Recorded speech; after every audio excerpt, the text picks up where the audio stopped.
Hello, hello. Good afternoon, good evening, good morning. Hello to you wherever you are. Welcome to another live stream with me, 320 Sim Pilot. Today, we are taking the Fenix A320 for a flight from Gatwick down to Naples. Naples is one of my recent, but very much going on the list of all-time favourite destinations of mine. It's a spectacular place to fly into, and it's got a lot of energy to it. Really beautiful scenery, and the scenery in Microsoft Flight Simulator by default is excellent as well. So we're going to be having a bit of fun with that. We're flying the Air 2000 Tapestry livery, recently released by Padday. So thank you to Padday for getting this done. It's fantastic as ever. Padday has done a lot of versions of this livery. This is long-time viewers of the channel will know, or even short-time viewers probably know. This is probably my all-time favourite livery. Just takes me back to childhood and aviation, taking you on holiday. So great fun to have it in on the Fenix, a spectacular Airbus add-on we know from Microsoft Flight Simulator. I know we've done a couple of Fenix streams in a row, but I was looking through our recent streams and we haven't actually done that many streams, including in the Airbus. So hopefully you don't mind another Fenix stream. I heard from Elitist Maggie posted earlier, not able to join us today, but would join us next time. They are asking about whether we can we need to check out the NEO again. And of course we will. I know it's been a while. This was a last minute stream. I didn't think I'd have time today, but I do, which is great. So I wanted to be able to jump into something I'm up to date with. So during the flight, we've got a nice long flight to talk about things. During that flight, we're going to talk about, or you guys can tell me, most importantly, what's going on with the fly-by-wire, because I'm sure it's progressing nicely. So that's something I definitely need to get updated. Checkpoint says, I bet it's because they have pizza. Indeed, I will be having pizza after the stream. I'm just going to get that out there now so we can save any disappointment later on. Kelpie, thank you so much for your... Let me just check the alert box is working. Yes, okay. Kelpie, thank you so much for your $20 super chat. Really, very kind. Really appreciate it. I hope you're doing very well, Kelpie. Thanks for joining us. Glad you're looking forward to the stream. Yeah, glad I could get this one out there. So thanks so much. Really, as ever, far too generous. Really appreciate it. Thank you for joining us, Kelpie. And jumping into the YouTube chat, we are on both YouTube and Twitch. Let's hope it sticks to working on both of those. So Chickpoint, Rob's Aviation, good to see you. Joe Vaughan, I hope you're doing well. Brian, Tyson, Joshua, Scott, Peter H, Mays, I hope you're doing very well. It sounds like it's very hot in Alabama. Not Alabama, I suppose it's pronounced. But it's 27 degrees today in the south of the UK, which is plenty hot enough for us over here. We are struggling with this. We don't have air conditioning in almost any residential home, so there's just no such thing. So you just have to sit there with a fan and hope it works. 27 is okay. Anything up to 30, it goes over 30, it gets a little bit more difficult. But we will manage, and we'll manage again, I'm sure.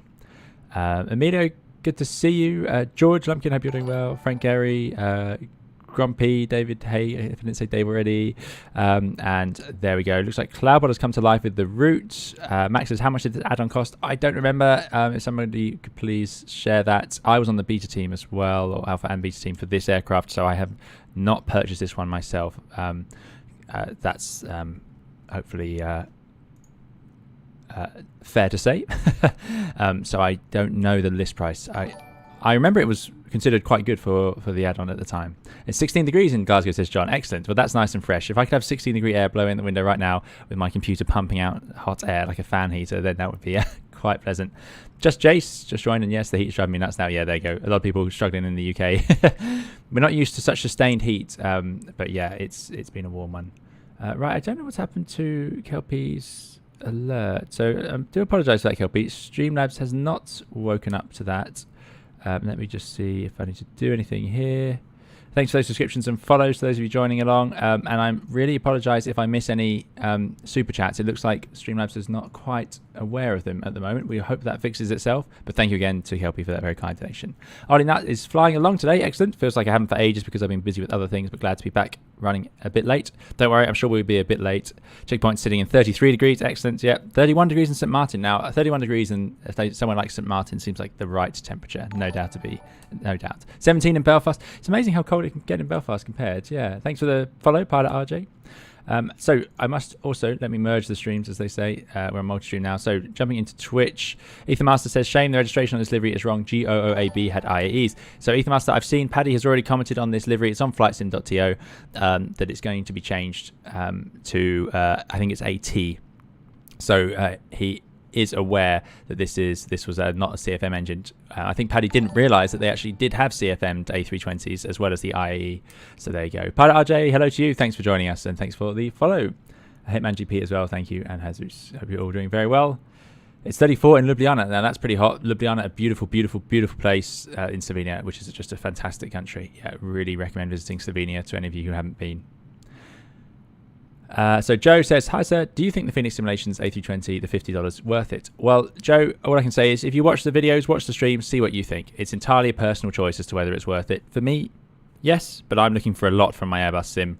And also, the reality of sort of people like me who fly the Airbus or mainly fly the Airbus in flight sim is that we will pay money to have slight version differences. So paying $50 for a A320 CEO with CFM engines is worth it over the Neo alone, let alone all the extra features you get with the Fenix at the moment. So it's very good.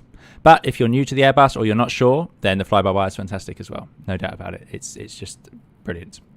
Right, what we're going to do then is go for a bit of a zoom around. So I thought for today's video, we are planning to take the A320 fairly sharpish. So this is going to be a hot changeover, as it were. We're going to have met the crew walking down the stairs, so the aircraft is up and running. You'll see, however, and something we'll definitely comment on with a light bit of, it's called jetty banter often, when you, it's a really annoying thing for crews if the pilots just start talking away and getting in the way on the jet bridge, chatting to each other about the landings or whatever else. But yeah, this parking would definitely get a few comments.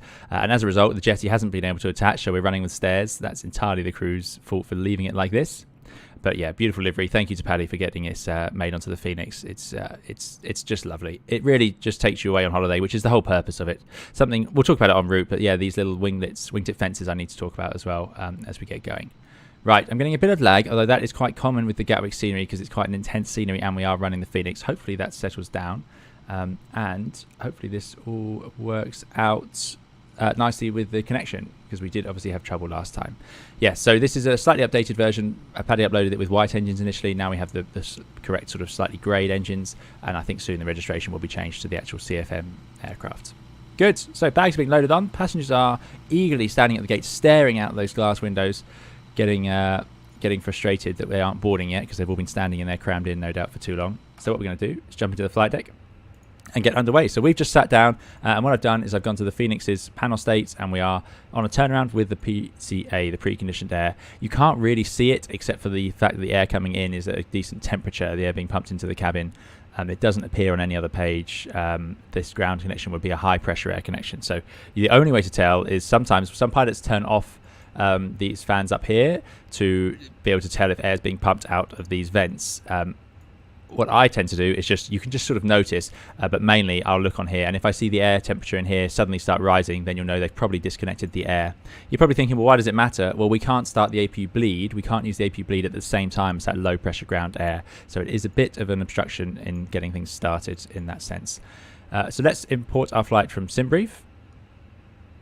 Here it is. We're going to go in 19 minutes. It's going to be a bit of a stretch, but we won't be too far off. And we are going to go from Gatwick to Naples. I think we have ground control here, which is great news.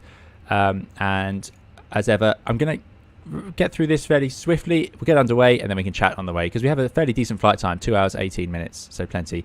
Nice weather out of here, 26 degrees as you can see. QNH is 1013, southwesterly breeze. So taking off from the westerlies, arriving into Naples, 34 degrees. It's a nice day there. They don't have any thunderstorms. I don't think they have any forecast either. So very stable weather. Not expecting to need to take any extra fuel for that. And we know that we'll have a bit of extra fuel because the Fenix makes it up. So that's all absolutely fine. And there is our route. So what we're going to do is go to mass and balance. Let's make sure it's all loaded in. It is. So we've got planned of 128 passengers. And we're going to take 9.4 tons of fuel, which will be plenty. Finding the aircraft, it should be left like this. The seats, depends, actually different people leave it different ways. You can see the crew have kindly put the sunshades down for us. This is this lagging is it's a unique to Gatwick thing. There's something intense about this scenery on my computer, definitely. Richard Lennon says, hi, pilot ground and tower closing now, so it will be director. Okay, thanks so much, Richard. We will go to director. Appreciate it. Thanks for letting us know, because I would no doubt get confused and probably call nobody. So I guess we'll call director for push as well. Sunny147 says, hope you're well. What do you use as a tiller? I just use the rudder pedals at the moment. That's my current setup. Although I would like to reassign a tiller, but my tiller, your axis on my joystick does not work at the moment. John says that the last crew weren't quite right in parking it. Indeed, yeah, it's pretty shocking. Nathan says, hi mate, amazing content and learned a lot from your videos. Many thanks. You're very welcome, Nathan. Thank you for coming along to say so. Really appreciate it. Windows are closed. Any of you who've seen my hot weather operations video up on YouTube will know why. If you've got cold air being pumped in, opening the windows doesn't help. I would say probably at 26 degrees, you might get away with not, especially with 2 sets of stairs, you probably wouldn't need to have the pre-conditioned air plugged in. And in a lot of UK airports, they just don't have it. They're not set up for it. They don't really know what it is a lot of the times. So yeah, we shall see about that. Right. Let us just do our scans. So the preliminary cockpit prep is part of the Airbus checklist that is done from the QRH. It's still in even the latest QRH, even though it's been changed slightly. But in that, you're going to check some major things, and that's obviously some things are just obvious now because the aircraft's already powered up. So gear down, weather radar off, wiper sets off, batteries checked in auto. But you're still going to make sure that you have got the aircraft powered up in the correct sense. But yeah, it's pretty straightforward. Weather radar is off. You're going to still go back and check, and this is meant to be done every turnaround. Your oil, obviously, your hydraulics, and your oxygen. You're going to check your landing gear pins, and I don't think we have fan cowl latch keys on the CFM.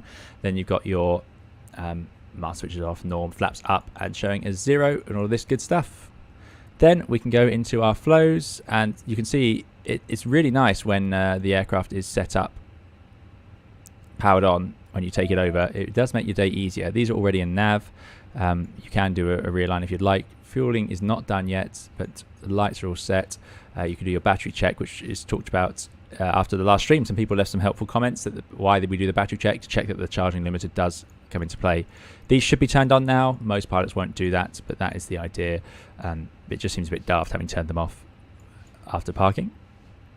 Then this will still be caged, most likely. Gear down, anti-skid switch should be on. A lot of this stuff you really shouldn't have to do too much to. We're going to set up that in a moment. We're on the radio. We were just told it should be director, so let me just pull up the director frequency. Ground tower.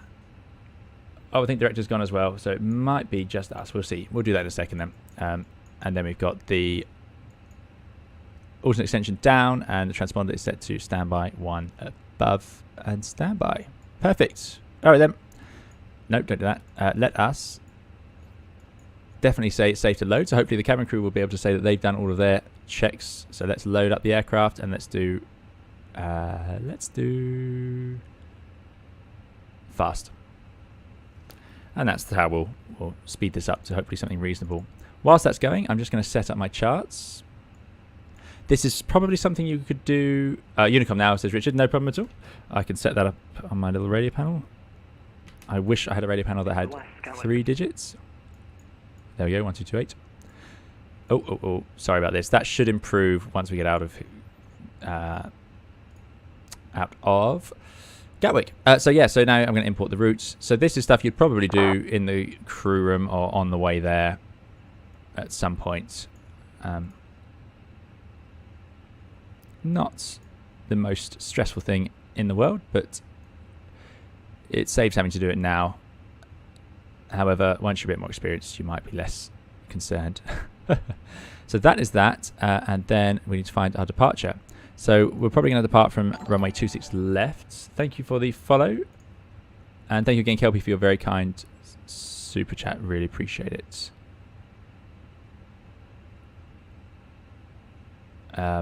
Right. Josh says, does the FMC automatically reset after landing, or do you have to do something to create a new flight plan and reset the aircraft so it knows you completed the previous flight? No, automatic. So after landing, you'll see that it goes to the data page and it dumps the flight plan a few seconds after touchdown. Yeah, very good system as ever, thought out by the Airbus, so you don't have to do anything yourself. Right. What I've totally forgotten to do is let's bring in the flight plan, make sure we have the right route.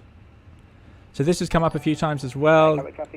Matteo, good to see you. I hope you're doing well. Matteo says, I use a cheap joystick for the tiller, the roll axis. It works beautiful and costs a fraction. Good idea. Yep, very good idea. I'm Dimitri, good to see you. Dimitri says, greetings from Vancouver, Captain. Campania is nice this time of year. It should be a nice flight. Yeah, I think so. It's a... I'm just going to change frequency off Unicom for now. But yeah, it should be beautiful, and I hope you're doing well over in Canada, Dimitri. Good to see you. So what is our route taking us out by? So you can see the flight plan is filed and planned with a specific departure, but we just have to adapt it to our runway. But we are doing the Bognor departure. So, oh, not in there. Let's go back to our charts. Look at that little shortcut. Proceed. Great stuff. Oh, does that work? Maybe not. Maybe not yet. Anyway, Bogner 1 X-ray would work from 26 left, it seems.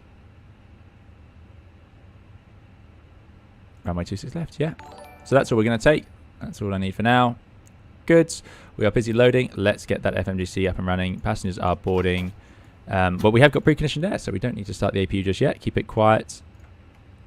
Okay, so first of all, ATSU. Thank you for those follows and subscriptions. Pilot Reds, Kelly Digital, Bilbo, Patoff. We're going to go to AOC, Flight Init, and requests. We'll also grab an ATIS while we're here.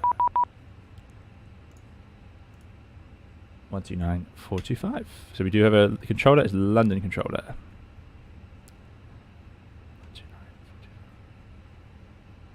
London South. London controller is the name of a streamer, I think. November holding May 09. Right, there we go. Easy 8 Bravo November, London Control, roger. Turn right for me, heading So, 24 degrees. jet set 313, Gatwick, Naples, 240 degrees, alternate, Fiumicino. That's a long way to an alternate, but a nice alternate nonetheless. 2 hours en route, 2 hours 17. London controllers online. So is this the streamer we're talking to here? I don't know. Calling London again is completely unreadable. But there you go. So that is done. Then we're going to go to weather while we're here. Requests. And we won't do that actually. We want the ATIS, which we'll take through the iPad. Flypad. EFB. Good. So let's request that. 2 miles, indicating a similar level. He's not yet being worked by me. Do trade tables usually have checklists on them, says Dara? No. Traffic, I see that, and confirm my heavy. So AMM313, let's see if anyone knows who that is. We often have difficulty with that. Let's grab our flight plan.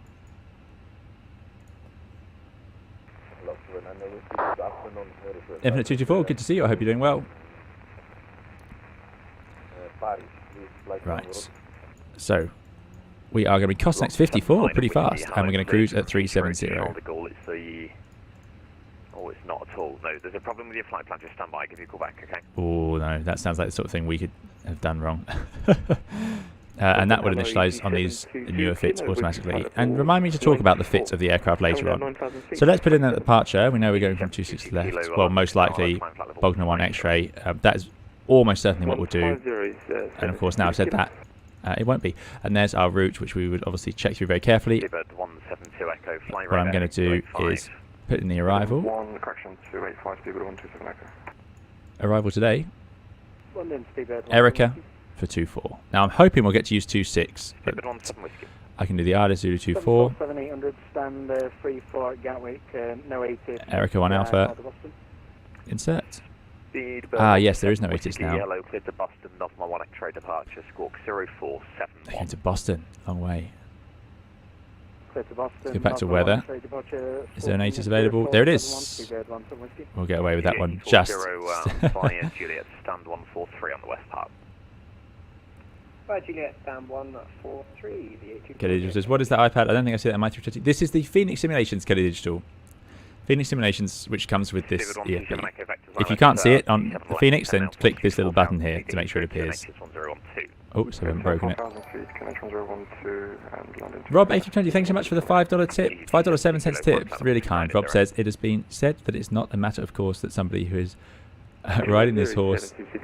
It has to be said that it's not a matter of course that somebody who is riding this horse in real life takes time to train as amateurs. Thanks very much for wanting this to do so. You're very welcome, Rob. Thanks so much for that very kind donation. Really appreciate it. Thanks for coming along, and I hope you're doing very well, and it's great to see you here. Really, really, very kind of you. Appreciate it a lot.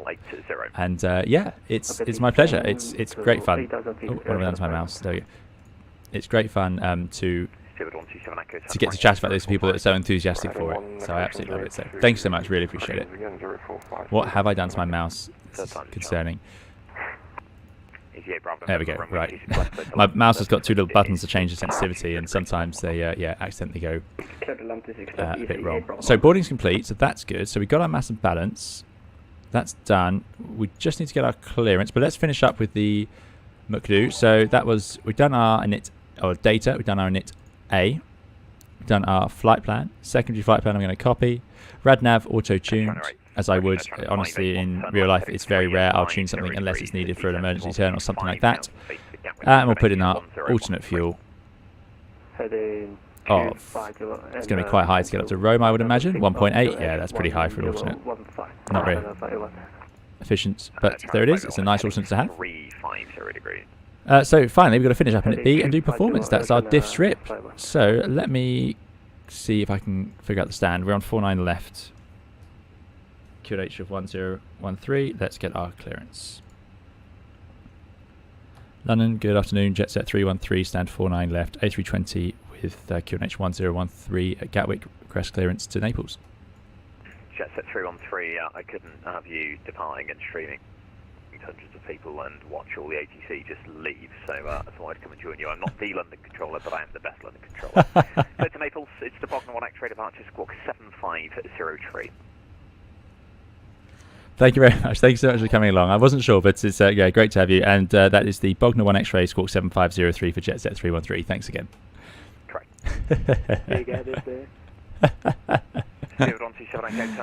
Right, there we go. Excellent. Oh, it has its perks streaming. We get to have live controllers take the time out of their day to come and help us out, so that's great. So actually stop altitude of 5,000 feet initially, climbing to 6,000 later. So 5,000 feet in the window. And we need to squawk 7503. That's all in. That's all set up. Let us check in here. Jetset 313, 26 left, Bognor 1 Extra, all as expected. Nutsnap, thank you for the follow. Good. So, init B time. Over to the Fenix. Very powerful app, this. And we are going to have a zero fuel to 56.5. Max zero fuel 30.8. 56.5, 30.8. Cleared to Vienna. It's a Goodwood 2 Foxtrot departure. It's called 75. That goes in. Check we have the right amount of fuel in the right place. 4 tons in each side plus the extra. It gives us 9.4, correct. And that is going to be 121.8. We'll speak to you soon. Thanks again, Jetset 313. That was very kind of them to come online and help us out just as we start streaming and it all collapsed. Good. So there we go. Fuel is in at 9.3. I'm just going to round it down because I'm going to start at the APU in a moment and that's going to bring that down. Let's get that up and running now, warming up. Fuel is on boards. Start. And that gives us our takeoff weight 65.6. What I'm going to do over here is just check the load sheet, which has arrived as a company message.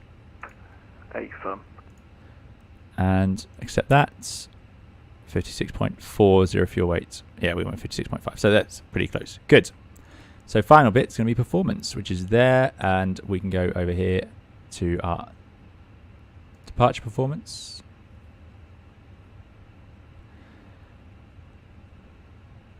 Window does indeed open. Thanks for the description, Max. Gatwick ground, good evening. And Golf Tango Sierra Golf 26 left, dry runway. Sync the load sheet, sync the weather. We'll go packs on today. Thank you very much. It's plenty warm enough for that. Optimum flaps. We don't want to force toga. It's going to be a headwind. That'll make sense. Calculate. So, performance limit of 82.3 tons. Massive, so no issue on the performance. No shift, flaps 1, flex 64. No shift, flaps 1, flex 64. All so far so sensible. 148, 148, 150. 557, second right, Juliet, hold Romeo, AC8 Bravo number. That's in. Clean speed of 217. We've got a 220 knot speed limit, so we can clean up fully and fly that departure. And of course, we're going to go initially to 5,000 feet. You could put 6 because it's armed climb mode, so it will actually follow the restrictions. If we, well, let's prove it. Let's put 6 in the window.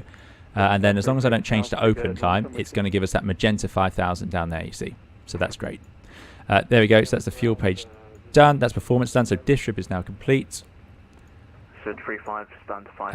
Kelly says, does the Fenix 320 fix some of the MCDU issues of the standard? Yes, it does.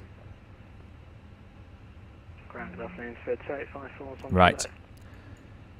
That's the performance done. I had something else I wanted to do. So 2854, got to ground below. I need to get rid of some ground stuff. From London. So, ground services. Already got clearance. By now, we definitely don't want that anymore. Roger. And then let's see if it does it. I wonder. Oh, this is annoying. Something in your script because There we go. So now the temperature will start to rise. It was a nice cool 20 degrees. And in the real aircraft, pretty quickly, you'd feel the warm air start to come out, and that's when you know they've disconnected. But remember, we can only turn on the bleed once they do that. And there's the hand signals to show to remove the air. It's very confusing, and a lot of people, there's a high risk that they might try and remove the GPU, so you want to get rid of that as well at this point to make sure they don't. You see the air moving around. There we go. We're going to connect the tug. We're going to get rid of the chocks and cones, and we're going to get rid of that GPU. So the aircraft should be pretty much ready to go on its terrible, terrible parking.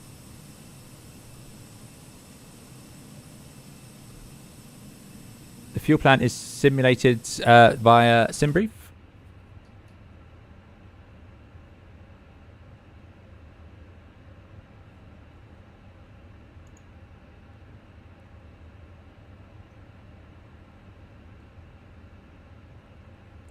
Sorry if I've missed anything in chat. Thank you to Anonymous for buying the sticker. Really appreciate it. We do have merchandise available. On YouTube, you can find it straight in the bottom of the stream. I'm not sure if I've missed anything else in the chat. Thank you to Kim and Maureen for rating us with Party of 6. Appreciate it. I hope you're doing well. Thanks for joining us today. Thank you all for coming along. I hope you enjoy the flight. Yes, it's not been parked very well, Social Steve. Not been parked well at all. Good. Doing Gatwick top down and his other stuff as well, so he's probably going to be too busy. So can you state other intentions, please? Right. Let's run our before start checklist. So cockpit preparation. Oh no, full brightness, please. Is completed. Barref 1013 is set and set. ACARS we've initialized. Park brake is set. Fuel on board we have 9.3 tons.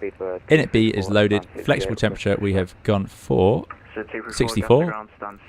And takeoff speeds we've got 148, 148, 150. Good. That is down to line. Let's speak to ground and get pushback. Holding Romeo, EC8 Bravo November. EC8 Bravo November, Roger, taxi, Romeo. It's going to be a bit of a trick to get this pushback correct. We are flying as Air 2000 today, or call sign Jet Set, Lumhull. Hence the beautiful livery. Quebec Alpha, stand 557, EC8 Bravo November. Greetings to Jupit's Gaming. Gatwick ground, Jet Set 313, request push 49 left. Jet Set 313, hold position, Quebec. Hold position, Jet Set 313. A standby call you don't have to answer. In fact, you're not supposed to. If the controller says standby, you just stand by. But if they say hold position, that's a clearance effectively. You are cleared to hold position, or an instruction I should say. So that's one you would read back. So 35 taxi, hold I wonder what we are waiting on. 3 runway 26 left. Oh, there you go. That 380 might want to go. Taxi, hold on, That screaming noise. Max says, what's your opinion of Ljubljana? I think I was very clear about that. Station calling, nothing coming through, brake, Jet Set 313, stand 4 9 left, push and start approved, face west, caution, there's a British Airways 747 that's facing south, we can keep it alpha. Thank you, Jet Set 313, we're push approved from 49 left to face to the west, caution the 747. Good. We will caution them. I can't promise my push will work out for that. So check that those are at idle. Check we have actually closed all the windows. And we're going to put the transponder to auto. Run the checklist below the line. We've got passenger signs are on and auto. Yeah. Beacon is on. Transponder is auto. All doors are closed down here. Flight deck door as well. That is the before start check is complete. Next will be the after start. We're going to push and face west, which means our nose is going to go to the left. Let's go to ground services. Let's see if we can do this without hitting that other aircraft. So I'm going to release the parking brake, which you can do with the tug connected, by the way, of course. And off we go. Definitely got chocks removed. Start, that's what I'm going to press. And we'll start the clock. You'd get rid of these probably because you're going to use them to check and for just visibility, looking over your shoulder as you taxi around on the ground. It's very important you've got the good visibility as you can. J75, visibility 5. Okay, there should be space as long as I get this right, but there are no very few guarantees I'll manage that. Kilo Alpha, Kilo, hold short, Papa. Kilo Alpha is this taxiway, so they'll be going straight ahead. We'd be alright if we were parked properly because we'd push back and our tail would be about here, so this might be a bit of a half push. A75, cleared Naples. I am excited to see more fly-by-wire A380 progress as well as the 320. I hope we get to see that soon. Someone joining us to Naples. So we made it out on time pretty much, although a couple of minutes late perhaps. This is going to be close. Yeah, that's fine. We've made it. So we can stop here.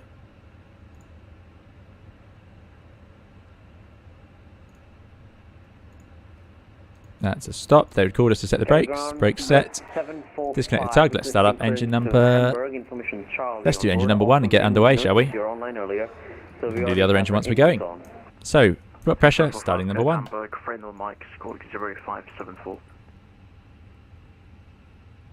Clear Hamburg, frame 1 Mike, squawk 0574, speedbird 7. Frank says I've had success with the pushback tool in Phoenix. Okay, interesting. I wonder if they've changed something about it. I'm not sure, Laurie, what that stand would have. It's a nice sort of brick texturing. Speedbird 745, ready for push and start. So 745. Yeah, you could be getting a bit of lag at the moment. Sorry about that. Hopefully that clears. Can you say your stand number? 19er. 745, thank you, stand 19. Kyle says, ever think of going for a different type rating? Do you ever see a bigger tube line in the future? I hope so. But it's not usually your choice. You just fly what you're trained to fly and what you're paid to fly. Because choosing airliners either means changing airline or changing within your airline, but it's not often a direct choice, though it can be.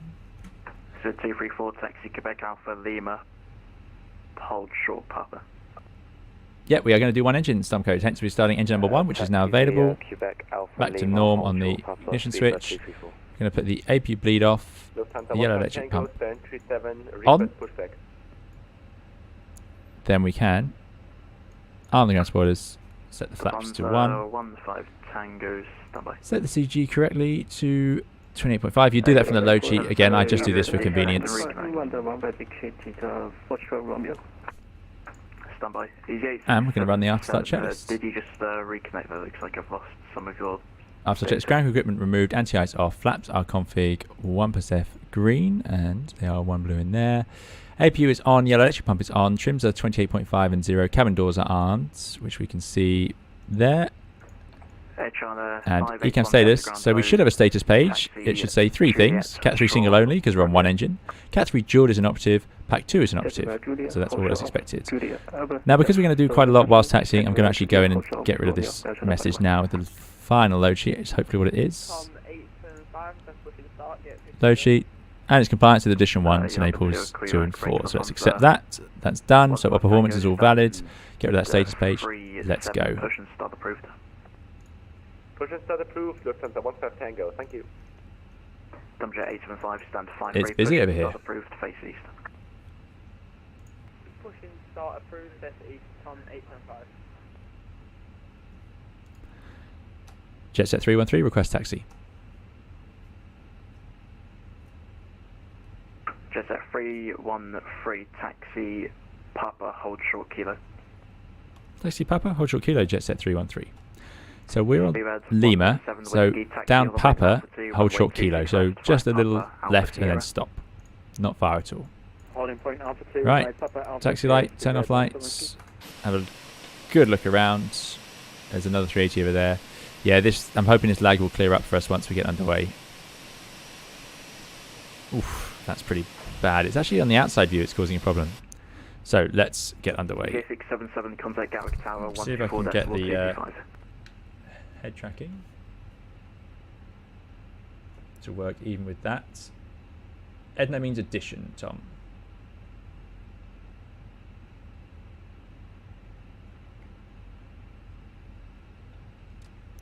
bit more oomph from engine 1 required. Seabird 745 ready for taxi. So 745 taxi, other wind Alpha Brakes 3, have runway definitely 26 left, 5 kilo. Gonna need to get it moving a little bit. There we go.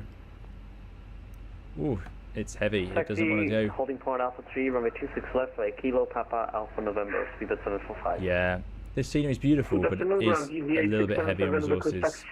So we're taking Papa up ahead. Can you guys hear me okay right now? Me calling you, you can taxi Alpha 2, runway 26 left, Just fly Alpha curious. Sierra. I might have to turn down HC. It's a never-ending balancing act. So, not here, we're taking Papa, which will be after the sign. Remember, it's after the sign. Can hear you fine. Excellent news. Okay, great. Right. Station Sunday call unreadable. So, what I'm going to do, we'll get the other engine up and running. Channel 581, are you cargo? No. Some heavies out there, not cargo, so it could be a bit of a delay. Sound different, but yes, okay. That's just because I'm trying to find a way to use my microphone which blocks the Toby eye tracker's view of me, whilst also getting to use it, which I really like for taxiing. HC's a bit loud, yeah. Yeah, okay. So the 17 Whiskey, contact Gatwick Tower, 124.225. 124.225 to be very long from Whiskey, yeah. Okay, EJ try 677, to contact turn it down a little bit, see if that works. 124.225. So we've got a hold short of kilo down here. I'm not going to even attempt any outside views because they're not working.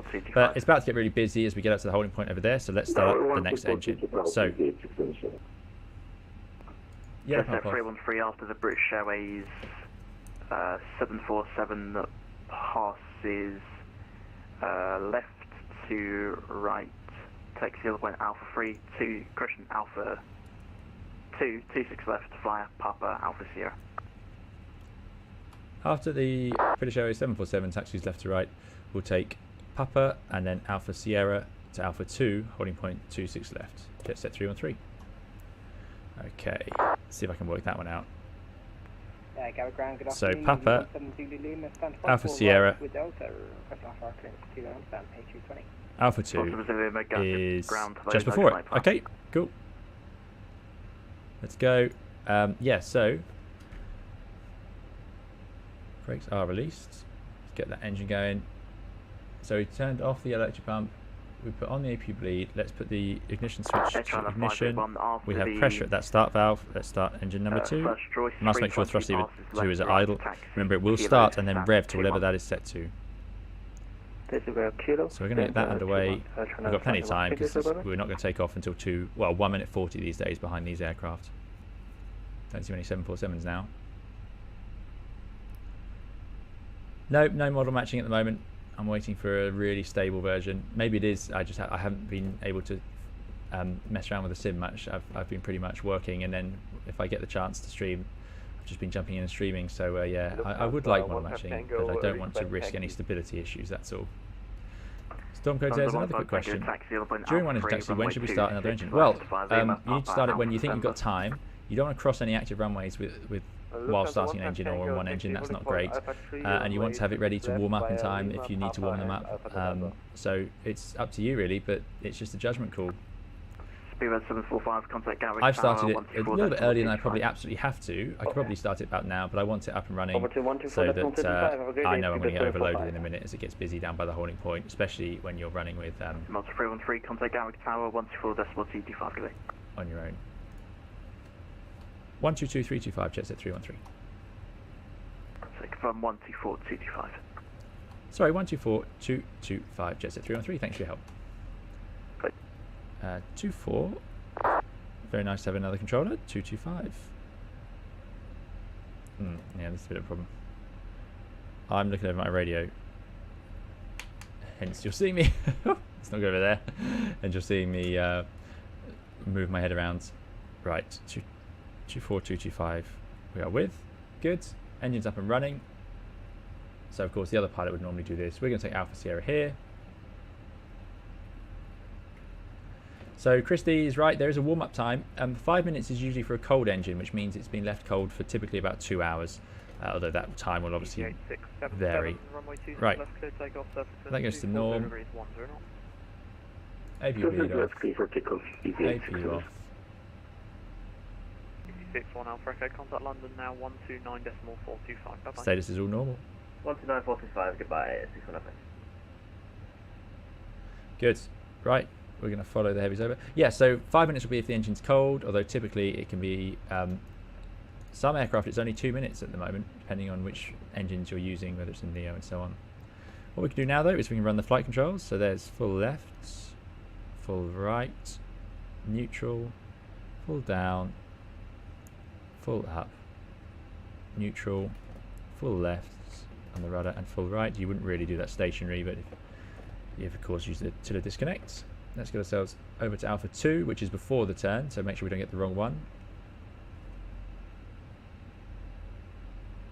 How are you guys finding the head tracking? Is it okay to watch? It works for me. I find it quite natural to use. There you go. Spirit used 3-minute warm-up time, whatever the engine. Which there is a good sense to having a standard warm-up time.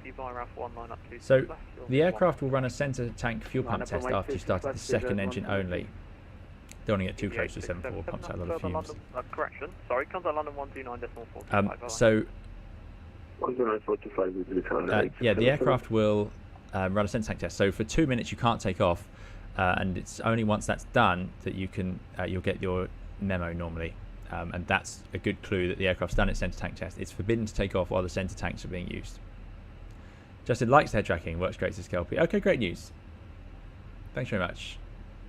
Looking great, says James Atkinson. Cool. Right, well, we'll stick with it. I think it works especially nicely for the taxi. I really like it. So we've done our flight controls, the other pilot would do theirs, and then of course we're going to make sure that we turn on our radar if we want it, TARA for the TCAS, max on the auto brake,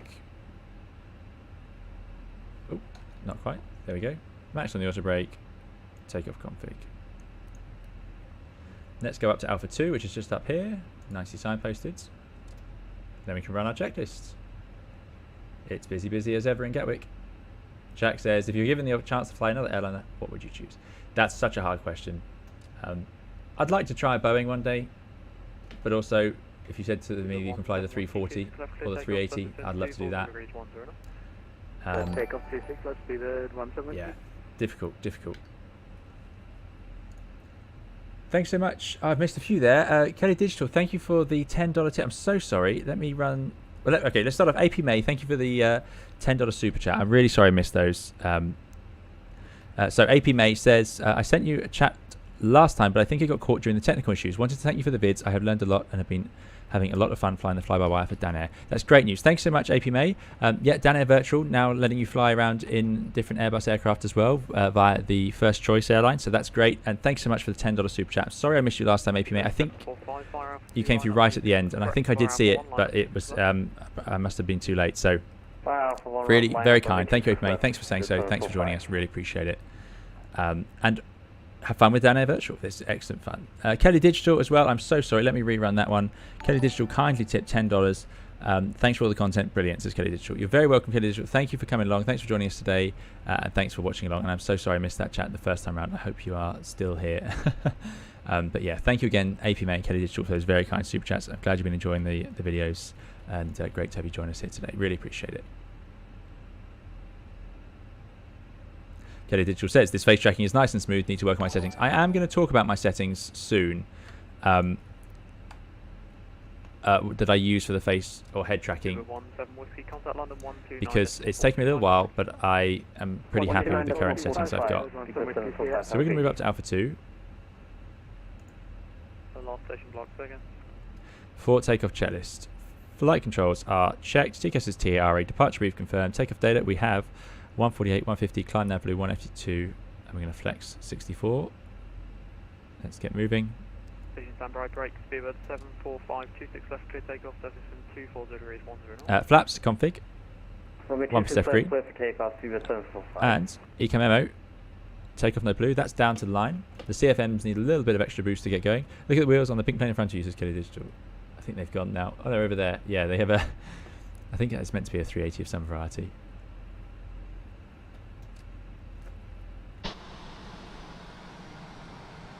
Oh dear.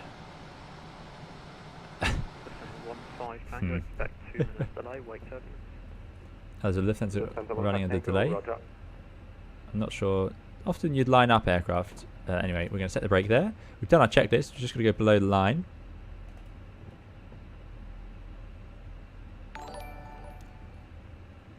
Thank you, Captain, for the follow.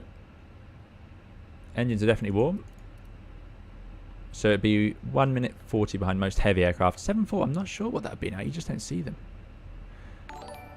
Yeah, hopefully the frame rates improve soon.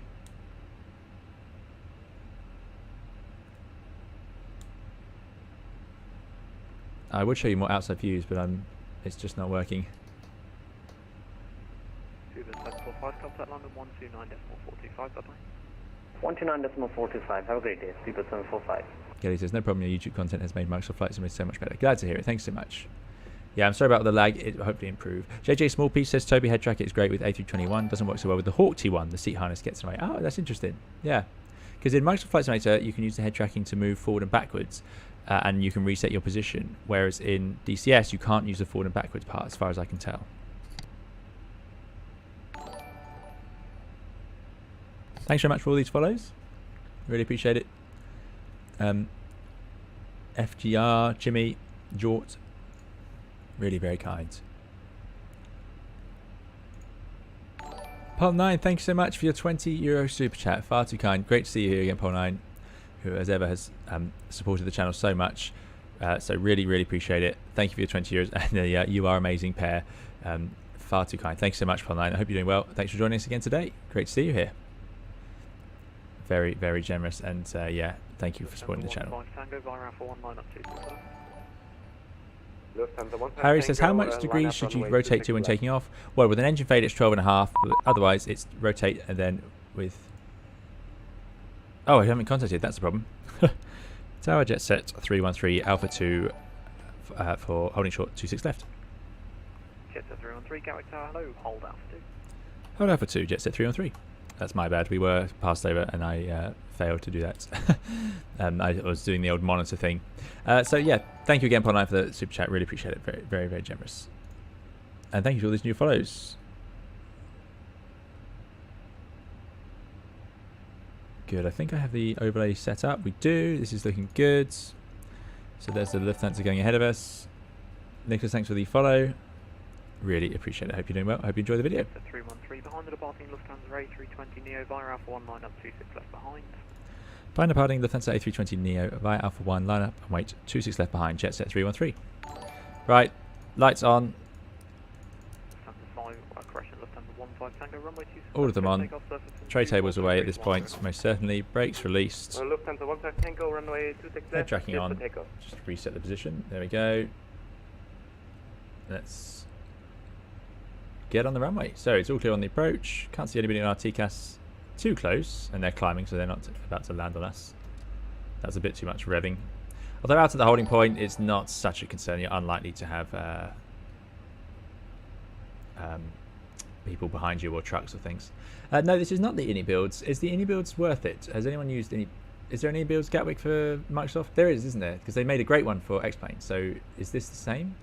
Sorry, is it good?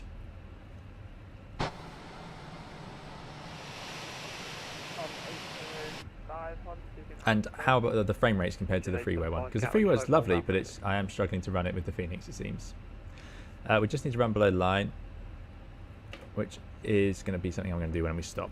Controller will just have to let us spend a second as we're doing this on our own.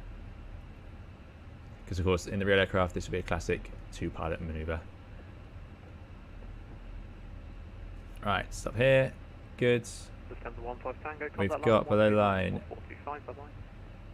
Lufthansa 15 Tango, contact London 129.425. Thank you, bye bye. Takeoff runway, 26 left. Strobes are on. Packs are on. 4 takeoff checks complete. Okay, Frank likes the Gatwick. Okay, that's something I should definitely consider if we're going to keep ending up at Gatwick, especially with Dan Air Virtual. I would have flown this as Dan Air Virtual, but this livery is not yet approved because, of course, this is an Air 2000, not a first choice livery. Oops, excuse me. Good, good, good. So, normal takeoff. Got a headwind. 5,000 feet is the initial stop. Sun's starting to go down. I was hoping it'd be still sunny when we get there. I'm using the Logitech rudder pedals, Seth.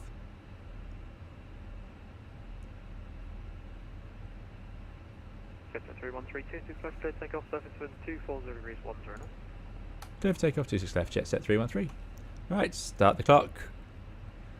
50%, half side stick. Let's go to Naples.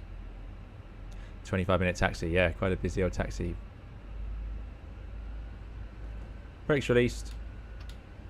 Man, flex 64, SRS runway. Order thrust is blue. And arms.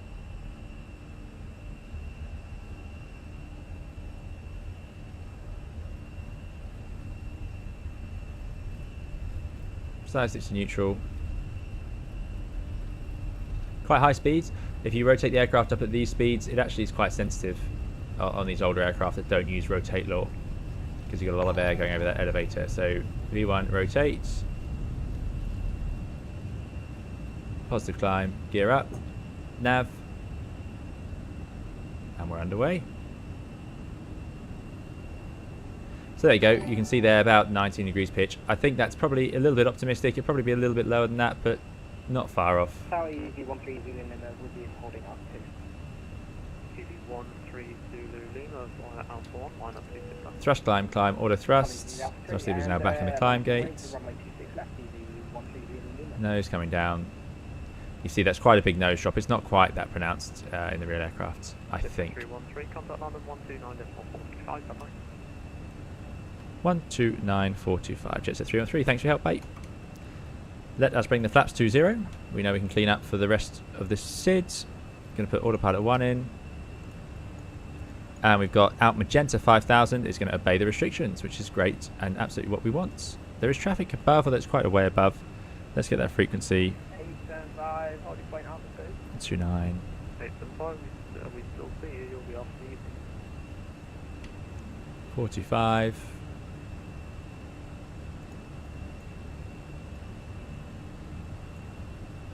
There we go, that did work. Beautiful evening for flying. 380, contact Brussels control now 131.1, goodbye. Brussels 1311, Lufthansa 30, thank you. Speed up star. 201, you leave my airspace in the north, no further ATC. So this is the controller we were with earlier, which is great. So we're going to leave it and it will accelerate and climb on this SID all on its own. No reason for me to have to interfere, which is definitely preferred. Oh, there's a Concorde out there, excellent. Concorde 2, yeah, okay, Russia, descend 3000 for the glass half. London, good evening again, jet set 313 on the Bognor 1 X-ray, level 5,000 feet. Jet set 313 Londinium control, hello to you, climb flight level 80. Climb flight level 80, jet set 313. Londinium. Right, 80. Sometimes controllers will say climb now, or if there's restrictions, it's worth checking. So I'm actually going to check that. 745, leaving airspace in the north is no further ATC, you can monitor you come the reason is, these restrictions are still there. It's unlikely, I suspect we're okay to clear now. To climb now, but I'll just check. To the decimal 8 and Zemo navigation. Have a great day, Speedbird 745. You have a great day. Easy 25, Tango Whiskey, contact up Brussels control now. Let me see. When can we climb? Brussels control 121, decimal 1, thank you very much for control, bye-bye, easy 25, Tango Whiskey. Jet set 313, just to confirm, are we okay to climb now, flight level 80? I thought that phraseology had been abolished in the UK. Climb now, flight level 80. Yeah, I think it has, but I got nervous anyway. Climb now, 80, thanks, jet set 313. Yeah, that would make sense because it's not... Do you know, funnily enough, I normally say now, and I got told off because it's been abolished, so, yeah. So is it assumed to you that it'll always be, if it's cleared 80, we can just go straight up? I think that's now the case, yeah. Great, thanks very much. Conformance with that K or something, I don't know. Yeah, thanks. Oh dear, it's changing. It changes every couple of years, it feels. So there we go. Let's set standards. Oh. Standards, and we've got out blue 80. Now we've only got 2,000 feet to go. I don't want to climb too fast. Let's get a VS in, get this under control. Oh, not like that. Now that's interesting. Speed, vertical speed 1600s. Let's do 1500s. No. There we go. Yeah, that is really interesting because I don't hear that phrase used in the UK, and I haven't dug deep into why. It's the sort of thing controllers will know about and pilots will not know about because, of course, pilots hear, I hear it all over Europe. Yeah, So taxi flight Alpha all the speed way brakes around disarmed. low man. By the way, we should have done this with flaps went to 0. Get rid of the nose gear lights. There we go. How interesting. Field 17 Whiskey, there's no further ATC monitor to come on to do that. So Fine. that means there's no way for a controller in the UK to give you a clearance after the SID. I mean, it always seemed a bit daft because, of course, if they cleared you to an altitude or flight level, why wouldn't you be allowed to go straight there? But there are some places in the world that will expect you to maintain the restrictions on the SID and then climb to that cleared level, and they would use that phrase. But it sounds like in the UK they don't anymore. Outstart. Flight level 130, easy 13 Lima. Right, we can run our checklist. After talking about that, so land. After takeoff, climb checklist. Land and get up. ECAM checked. Flaps are up. And BARF standards and standard. I'm going to leave the Q and H over here. It's actually the same. 103. So there we go. Good. That is the eternal frustration of flying, which is that controller wanted to say climb now, got told off recently to say you don't need to say that anymore. But then, of course, the reason the controller was saying it because everybody expects him to say it, which is because everybody else is using it. So you become the you're fighting against the flow, as it were, for a while. Eventually, it will become normal. A classic example of that is the heading. So turn left heading 170 degrees, or is it turn left heading 170 left? But whereas if it ended in a 5, would it have to say degrees? So for a long time, it was left heading 175 degrees. Yeah, all these little details. Do you have to say degrees or not? If it's a 5 or a 0, do you have to? It's nobody. Oh well, controllers knew, but pilots would do it differently because all over Europe and all over the world, it will be different. Runway says the same as give way in the US, which is technically outdated but often used anyways. There you go. Yeah. Spurious Podge says, loving the videos, keep them up. Have you a favourite approach? Well, Naples is one of them. Naples is a recent addition to that list, but it is one of them. So yeah. Seth says, couldn't they say climb via SID flight boats? I suppose so. Yeah, I suppose so. Rakon says, when head tracking, good to see you, Rakon, by the way. They say, when head tracking, I'm using the throttle slider on the Airbus stick as zoom axis in cockpit exterior view. It's smooth and makes head tracking even more useful. Ah, good idea. I'm using the mouse wheel at the moment, which is not as good, so yeah, very good.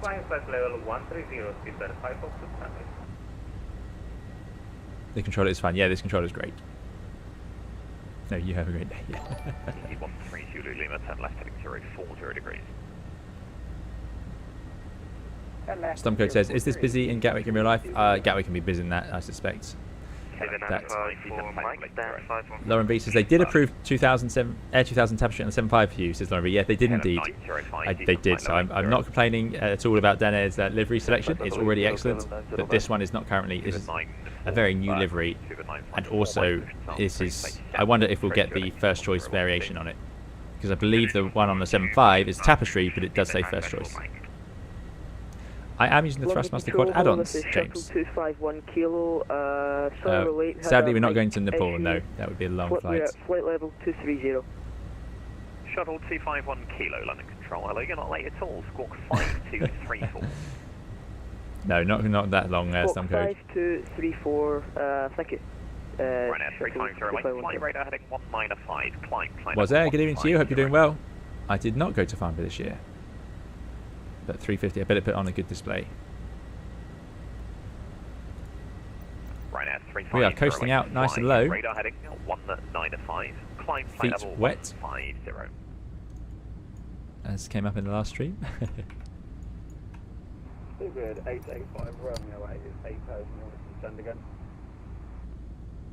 Speedbird 885 Romeo, descend to altitude 4000 feet to Heathrow, QNH is 1012. Fly heading south.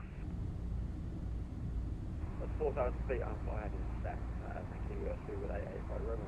Jet set 3 apologies for the delay. Climb flight level 370. No problem at all. Climb flight level 370. Thanks, Jet set 313. Shuttle 251 Kilo, can you say the squawk code for me again? Shuttle 251 Kilo, squawk 5234. So some trivia for you. you can see that with Bognor, it was planned at 6,000 feet. So your fuel plan should account for that. So if you get held low, and I call that getting held low because we didn't get to climb sort of continuously, we had to sort of level off for quite a long time there. Sorry, I think I stepped on you. Where are you at the minute? Thrust come open climb, Alpha 370. It doesn't matter because your fuel plan already expected you to stay at 6,000 feet to Bognor. So it's just a gain, because if you look in here, it would have had 6,000 at Bognor. There you go. So it's not a concern if you get held low for your fuel, but it does mean you don't save the fuel. Often we'll save a little bit of fuel because we won't have to do that. Controllers are good at getting things a bit more efficient than that. London Control, good afternoon. 68 passenger 757-200. 757-200, there's a great machine to be flying, no doubt.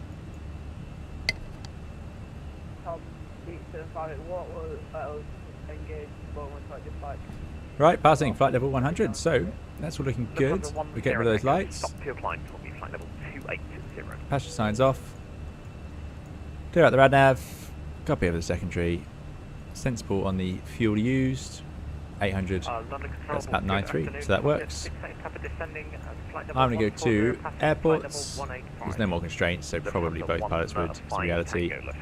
I will have the VOR tuned just to see. There you go, see if it's behind us, no surprise. Hello, for separation, stop your climb, flight level 280. And we're going to accelerate up. Quite a high climb speed, 325 knots, thanks to that high cost index.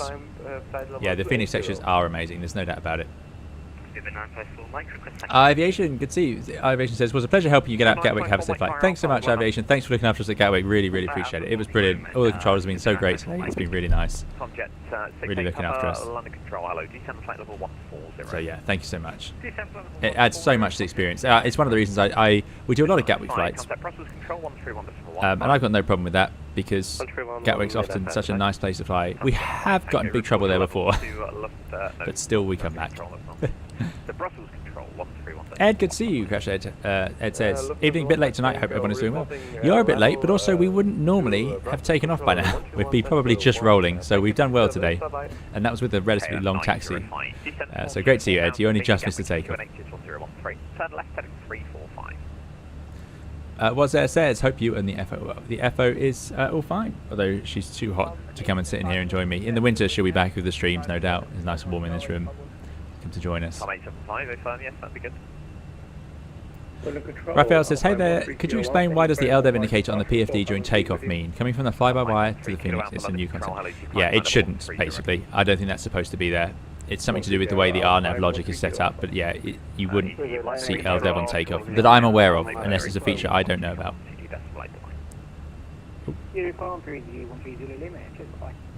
Shuttle 251 kilo requesting descent. It's getting busy. I don't want to miss any calls from me. These three things are the heating elements. So yeah, all these windows are heated, so these little things are electrical elements, because of course they're not like, you'll see some cars have heated windscreens, but they have filaments you can see all the way through them. Very small, but the aircraft's windows don't have that. They just have these little things, and then they're completely see-through. It's very clever, very expensive, I'm sure. Cook 2714, easy 15 golf. London Control. Assuming that's what you're talking about on the window, this is the eye lineup. Yeah, good point. Says AP May, pointing that out. Steven 385, I'm afraid I'm just closing. You can 1 to come 122.8. Stop. 1228, good night. Orbiter Chief says, which hydraulic simulation do you prefer? Fenix or fly-by-wires? I have not used the fly-by-wire in a while, so I will have a look. But I've shown in some of my videos the detail the Fenix one goes into, so it's excellent. Flight level 80 for shuttle 251 kilo. I don't. Oh, what's happened there? We're disconnected.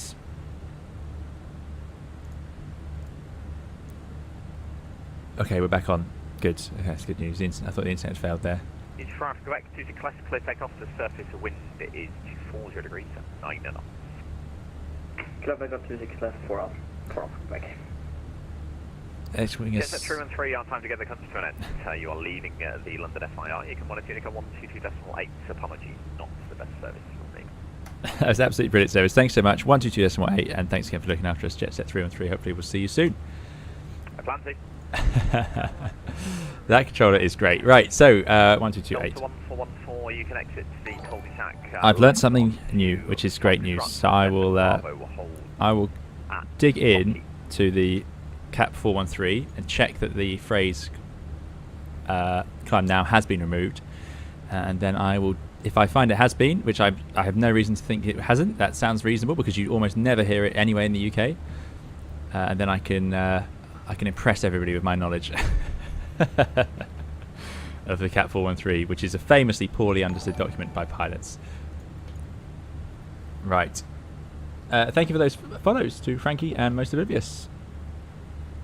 Yeah, I've just got disconnected Most Oblivious, so that's good. Okay, so it wasn't just me then, perhaps, because I got disconnected a couple of times. But still, we made it. We're on Unicom. We're still on VATSIM. We're still online. We've done our checklists. All we've got to do now is get to the cruise and sit back and chat.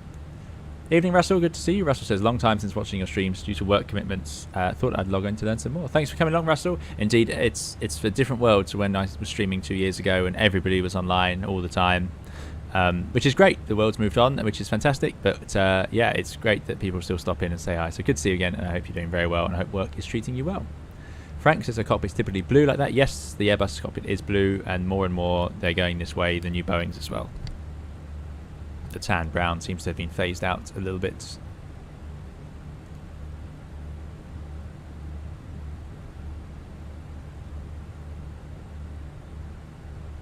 Wazairs jumped back into X-Plane 11.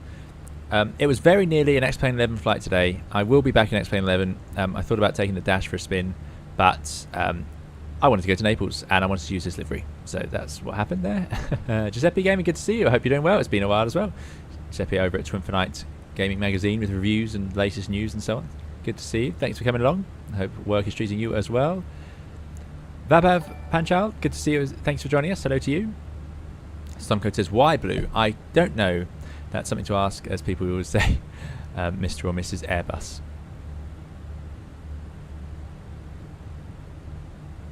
Yeah, why blue? I don't know. I like it. I have no issue with it.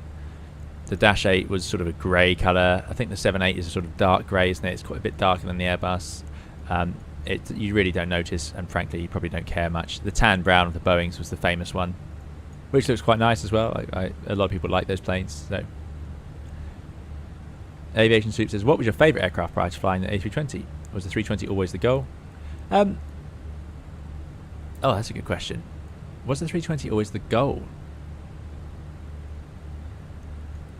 320, for career reasons, is an excellent aircraft to have on your license and to be experienced in flying, because of course a lot of airlines fly it, so it makes you marketable. Was it the goal? I don't know if it was the goal. My goal was always to be able to fly aircraft. We'll just turn it down a bit hot in the cabin at 24. You'd definitely get complaints. Yeah, my goal was to be able to make a living off flying airplanes, and I didn't really care what it was, although airline flying was obviously top of that list if I could get it. But I didn't mind if I didn't get to do that, as long as I got to fly, as opposed to doing anything else. So the A320 I absolutely love, but I wouldn't say it was always my goal.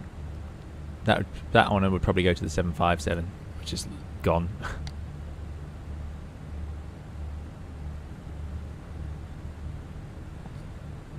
Cisco says, hi, 320 Sim Pilot, great show. Thanks very much. Hey, the FPM listed on the upper right hand corner, is that feet per minute? It is indeed. That is our vertical speed in feet per minute, which is the standard sort of scale used. And it should match with our PFD, 1500 feet per minute. Seems to be matching pretty nicely. Grom says, in Russia they use mint green in the cockpit, supposed to be relaxing for the eye. Yeah, so I've heard different things. I mean, how true any of it is, I don't know. I really don't.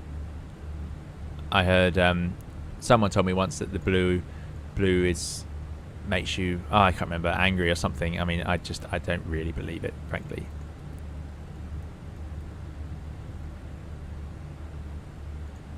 Serial Goat says, hey, 320, love your content. Random question, do you think there's a max age to move into commercial flying?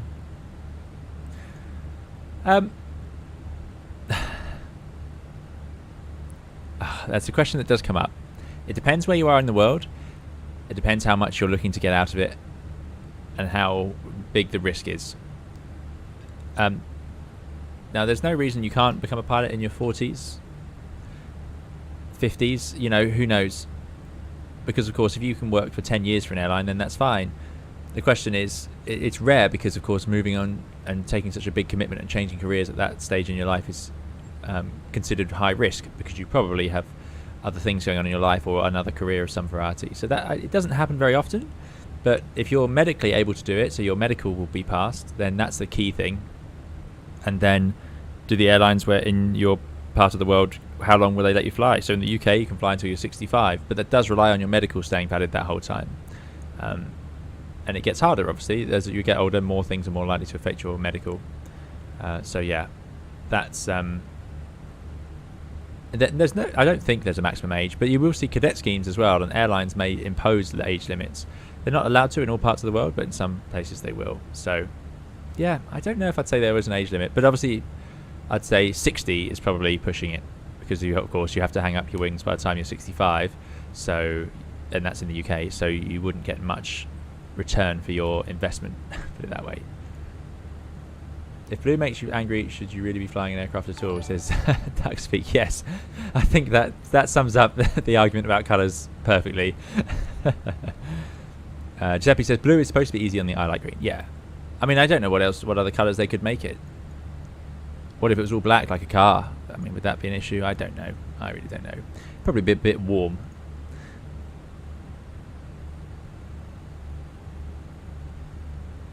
Giuseppe says, could still move to freight and fly the 75? Yes, indeed, yeah. That is one path to get to it in Europe. Simon says, apart from Autoland, is there any other reason why both AP1 and AP2 are used at the same time? No, only for flying in ILS to Autoland. Although we'll set it up like that on every ILS, because it just means if one breaks, the other can take over. It's just better, isn't it? Why wouldn't you? It doesn't matter if you forget, but that's normal to have both in. But no, it only serves that purpose. And it only works when approach mode is armed. It won't work otherwise. Cisco says, quick trivia, 320 Sim, why does BMW have blue and white on the emblem? I have no idea. Aviation Soup says, I'm definitely going for the 737. Love Boeing for its more hands-on compared to the Airbus, though flying in general is the dream. There you go, Aviation Soup. If you have the flying dream, you really won't mind. Boeing and Airbus are both excellent, but it's nice to have a plane you like or want to fly, because it just, extra enthusiasm for the aircraft is a big part of it. You're going to spend a lot of time thinking about, learning, reading, looking at and sitting in that aeroplane, so it's nice if you like it. If you don't like it, it can be a pretty tedious thing. Thanks for the follow to Sergeants, Neo for the subscription, King Creep for the follow. I hope you enjoy the video. Ashilta Gaming says, hello from London Control. That was sort of carnage back there. Not always that bad, I assure you. Thanks for flying. Glad to have you. Thanks so much, Ashilta. We really enjoyed it. Great fun. And yeah, it was excellent. Really helped us out. And as I was saying earlier, learned something new, which is great. So thanks for looking after us. Really appreciate it.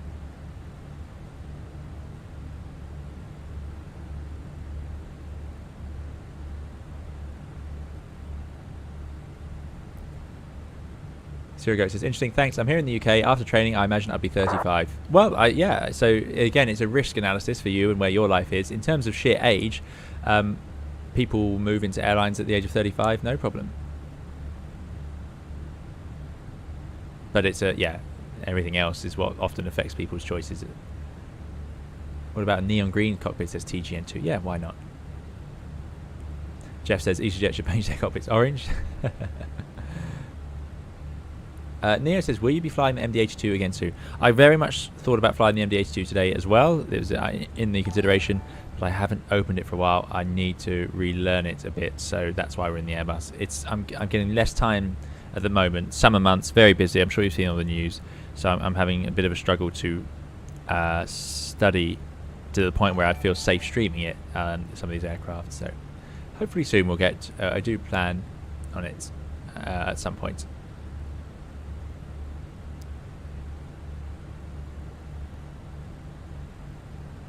Seth says, since you fly the A320 mostly overland, if you were transferred to the A320 ultra long range, would you need to have additional ETOPS training even though it's the same time? Yeah, you'd have to do some sort of training, whether that means reading a PDF or not, I don't know. I imagine it's more reading than there's no practical exercise to an ETOPS aircraft. So maybe some official training. Shilter says, Stream is rather delayed. I just heard your response. The whole climb versus climb now debacle is maddening. I'm fairly friendly with the chap at Nats, who I will consult for clarity and share. Yeah, please do. That'd be great to know. It's really, really interesting. It's something that I'm trying to think what I hear most days in the UK, and I'm fairly sure. I don't know. I feel like I've heard climb now recently, because I'm assuming that's why I expected it or why I wanted to clarify it. So it's always hard when you sit on a stream and try and remember what you did yesterday. It can be a bit difficult, but it would not surprise me if it's been retired and I wasn't aware. That's yeah. So that was an interesting thing. So thanks very much, Shazia.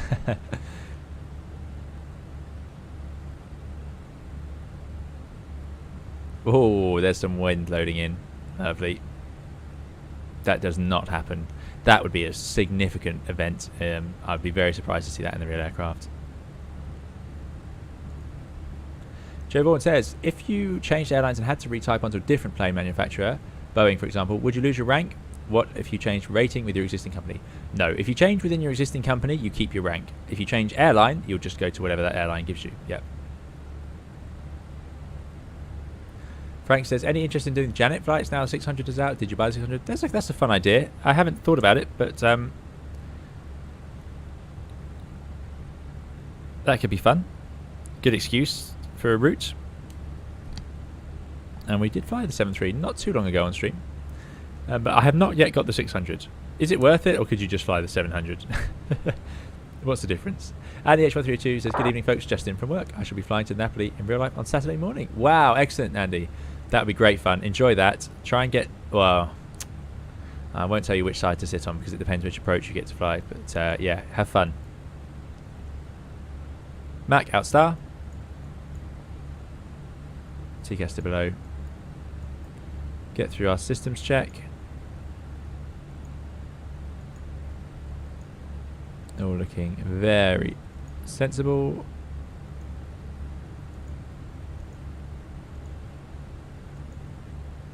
Good. How's the fuel doing? 2 tons used. 748494 minus a little bit. That works. Systems are all good. Thank you for the follow, Ricklos. And what we're going to do is what was I going to do? I thought of it. It was very important, obviously. What was I about to do? Company message. We're going to sort out that company message. Goodness me.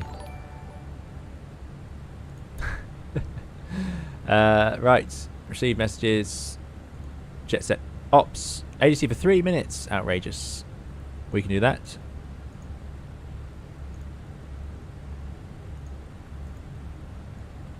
Three minutes. So basically, we probably called about on time, but we couldn't push back.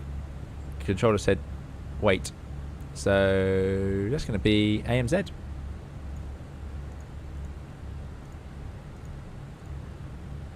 AMZ for 3 minutes. Send. That is a little detail that they've added, but don't panic. If you don't want to use that or don't understand it, don't bother. You don't need to. Aviation Soup says, is there any vintage aircraft you'd like to fly? I personally love to fly DC-9 or DC-6. Well, 757. Can I use that as an answer to everything? Other older aircrafts, 737-200. I think actually that one sort of appeals to me for some reason. I like the way it's the flight deck on that. Other vintage ones, I think a VC-10 would be a pretty impressive machine, or a 747 Classic. John says we could have an all Concourse group flight. Now that'd be quite something. Jacob says, hello buddy, new sub here, and what a fab stream this is. Proper lifelike. I'm from Norwich and fly the... Sorry, I'm from Norwich and fly from Norwich in the sim, regular in the 320. Great work. Thanks so much, Jacob. Thanks for joining us. Really appreciate it. Glad you're enjoying the stream. Great to have you here. Big Griff says, finally found you on here. Yeah, we are indeed on Twitch, and it seems to be going, touch wood. I'm not going to say that. Ignore that. Nick Castana says, hi Captain, if you were able to restart your flight career from the very beginning, anything you would change or implement? No. Too risky. Absolutely not. Getting that job, getting flying is not a guarantee. Just because you go into training, it does not mean you you've got a seat on an airliner one day. So getting a seat on one, I'm very lucky. Not a Lawyer says, how do you go about studying a new aircraft in the sim? Watching YouTube vids or reading PDF and documentation? Good question, Not a Lawyer. I tend to read. So what I do is I'll load up the aircraft, and if I can't immediately work it out, I will then go into hopefully the provided documentation and figure it out through that. So because I don't mind learning an aircraft a bit with you guys. I just don't want to have everybody watching as I struggle to find the battery buttons or something, because I just think that would be tedious viewing. And it does still happen. I get things wrong or forget things, obviously, when we fly other aeroplanes especially.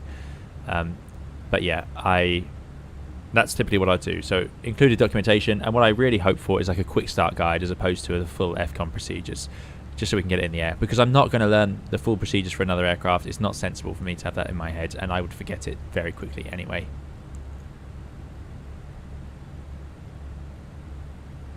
Kelpie says, nothing better in the hot weather than being in a cockpit with window open and the prop going. Feels so nice. Yes, that is nice. Although I think I prefer having air conditioning. I have not downloaded the Microsoft Flight Simulator Halo Pelican. No, I have not. Is it good? People enjoy flying it? The Dark Star was very good. I enjoyed that a lot more than I thought I would. Lauren V says, talking about career progression here, as in swapping aircraft, does that mean you swap seats? It says, it can depend. I've known people go from Delta MD-80 captain to the A330 as a senior first officer. Yes, so that's different. I don't know how it works in the US, but that's a choice to downgrade yourself to go into a more desirable aircraft, i.e. a long haul aircraft in that case. Yeah, so that's a choice as opposed to that. I assume, actually I don't know, in Europe typically it's not quite the same. There's not as much choice, there's not as much movement, put it that way. Yeah. The 600 isn't worth it if you have the 700, but if you don't have the 700, 600 is a bargain. Oh, you can buy the 600 on its own. I see. I did not know that. Thanks, John. Kevo says, which airport is the most challenging in the Canary Islands? Ah, good question. Let me think. Canary Islands. I think we went to it. Is it Las Palmas on Gran Canaria? Which one has a non-precision on one of the ends? I think that's the one. Giuseppe also agrees. I wouldn't call the 600 worth it for someone who already has a 700, but given the price for $35, if one wants it, may as well. Yeah, that is a good price for a PMDG. I didn't realise that. I thought it was an add-on. And he says, we're on a Jet 2 737-800 sitting on the right and hoping for the 06, so we see VCVs. Yes, that is perfect, Andy. Andy's flying to Naples soon. That's going to be great fun. Enjoy it. Absolutely love Naples. And yes, right-hand seat for a 06 approach would be beautiful. Fenix says, hey there, nice to see you flying to my hometown. Thanks for coming along, Fenix. Yeah, it's a treat to fly there. Simon got an ADC for 1 minute. Yeah, that happens. Yeah. Danny says, have you experienced the issue with the Fenix which makes the screens and EFB extremely blurry or low quality? That probably you need to go into the Fenix app and change the settings in there, Dammy.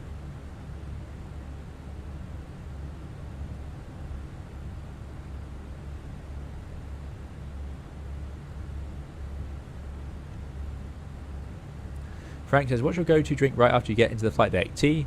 I try, Frank, to get a coffee on the way to the flight deck. That's my aim in life.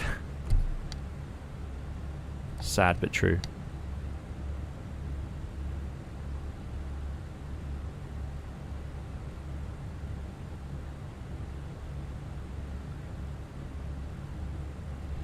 Yeah, so that's ideal. If not, then yeah, tea on the plane is usually quite nice. You have to try and remember to drink a lot of water, though. Remember, these aircraft are pumping out relatively dry air. The air up in these levels is not very humid either, so you really need to drink plenty of water. And it's easy to miss that if you keep drinking coffee, which has the opposite effect, of course. Right, we have another message, which is probably an acknowledgement. Automatic message. It's not them upset with us. Let's put in LIRN. Hopefully not 24. 600 miles to go. Quite a long flight, this one. No doubt. We would not normally have to fly that, so let's skip that. Let's get to, let's say we can get to Milpa.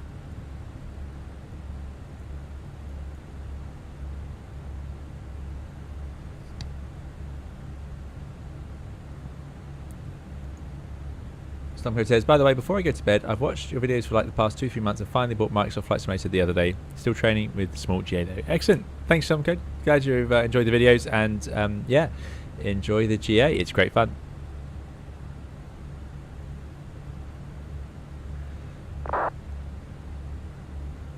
Flux says, any features in the Fenix you wish they'd add, or is it pretty well polished? And Danny has a good answer, which is, yeah, weather radar would be nice to have. That would be good fun. Stomcode says, you sparked my passion in aviation. Amazing. Thanks so much, Stomcode. Appreciate it. Cisco says, Halo Pelican is brilliant. You can definitely go anywhere, any direction, and it's free to download. Plus the Halo theme installed on the flight deck CD player. Oh, that's cool. I didn't realize I had the Halo music. Halo music is very good. Vizzo, thanks for the follow. Vincenzo says, hey there, I hope you're doing good. I'm a beginner pilot, beginner to flight simming. I've been having lots of trouble switching from managed selected modes on each parameter of the autopilot. Any advice? Make sure you have the cockpit controls set up to legacy in the settings, and that way you'll get hopefully the little arrows, and that's true in both the Fenix and the fly-by-wire. That should be all I can recommend, really. But yeah, make sure legacy controls. It does sometimes change after a sim update. Spirit says, do you have to bring a flask of tea, or can you pinch some off the cabin crew? Now there is a question. Let me think about my answer to that one. It varies airline to airline, put it that way. A lot of airlines do provide tea and coffee, but not all.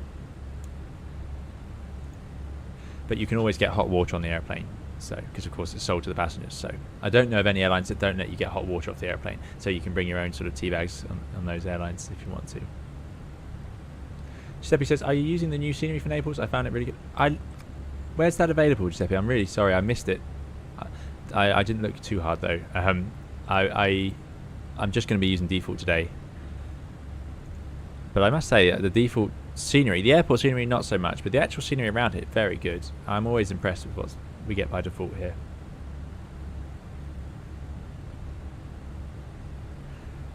Samavo says, I just recently started using the Hoppy A cars system in the fly-by-wire, and I'm loving it. The fly-by-wire amazes me every day. It's how good it is for freeware community development. It is excellent, excellent. Yeah, absolutely. Adam says, I haven't even been able to use the Fenix because the rudders aren't working correctly. Watch the videos and whatnot. It just wants to go left. Verified settings. That is strange. Yeah. Very odd. All I can recommend is, yeah, calibrate everything, but it's strange. And make sure you're not using toolbar pushback, Adam Saxton, because that can interfere, at least it used to. Aviation says, when flying on Microsoft Flight Simulator, do you fly left hand or right hand? I'm currently flying right hand. If I set up the wind wing again for the Fenix, which I must do, I still haven't got around to that, then that would be left hand. V says, legal requirement in New Zealand for employers to provide tea and coffee to all employees. Everywhere should do this. That's great, yeah. I'd like to see that. Kelpie says, this is a very relaxing stream. 10 out of 10. Excellent, Kelpie. Glad you're enjoying it. 4S says, hi, I've been watching your channel for quite a while now, but late subscribing your videos very helpful. Thank you. You're very welcome, 4S. Really appreciate it. Thanks for coming along. Magento says, yes, but still, sometimes when switched to selected mode, the plane does not change to that value. It kind of ignores it, even without the dot next number. And I don't, yeah, that's a tricky one, really. Without a bit more info or being able to see it, I probably can't help, so apologies. Tricky one, yeah. I don't know. Should work. May says, is there a trash can in the flight deck for the tea bag when you're done? Airbus have thought of it all. Here's a bin. Not all airlines let you use this actually, because it has to then be cleaned, of course. But yeah, there is a bin built into the A320.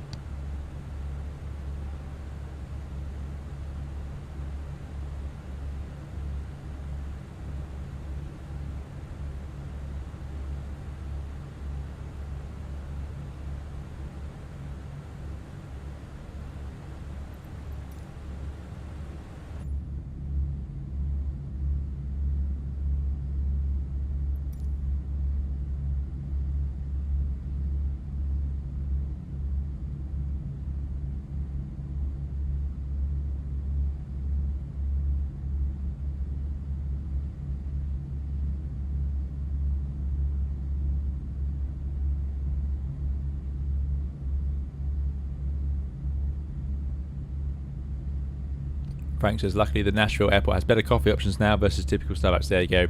Coffee is a key part of flying around, in particular for short-haul pilots. Long-haul pilots are a little bit more selective because they might not want to drink coffee if they're about to go to bed once they get underway. I know they do work hard, but whereas short-haul pilots inevitably are about to be working very hard when they get on the airplane, and they won't be going off to the bed for any of that time. So we are in general trying to stay awake. So yeah, lots and lots of coffee. Trevor, sadly I can't respond to that question.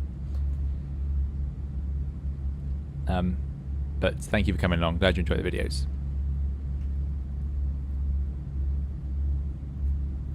Cisco says, do you usually see the diamond-shaped alien spacecraft in flight or the cigar shape? Couldn't possibly comment. So Giuseppe says, they released in Naples by RDP Resets. It's on Sim Market. Very good. I missed it on Sim. Okay. Sadly, we don't have it today.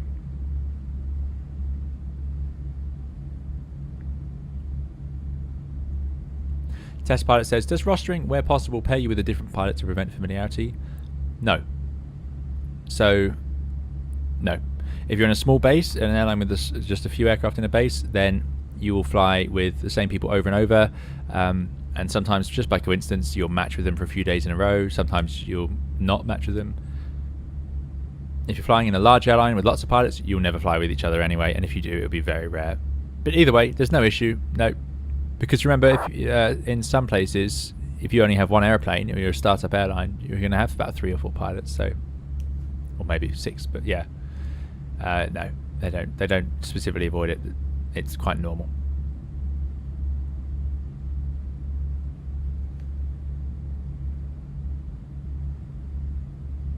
AOI says, I see cockpit videos of landings done with the flight director on. You've mentioned it's not for human consumption. Is it company or Airbus SFP to fly with the bird? So what I mean, AOI, is that flying with flight directors on and the bird is not for human consumption. So flying with the bird on its own, absolutely fine. Flying with the flight directors on, absolutely fine. But when you're using the bird flight directors, they are not designed for human consumption. They're pretty confusing. It's rare to see that.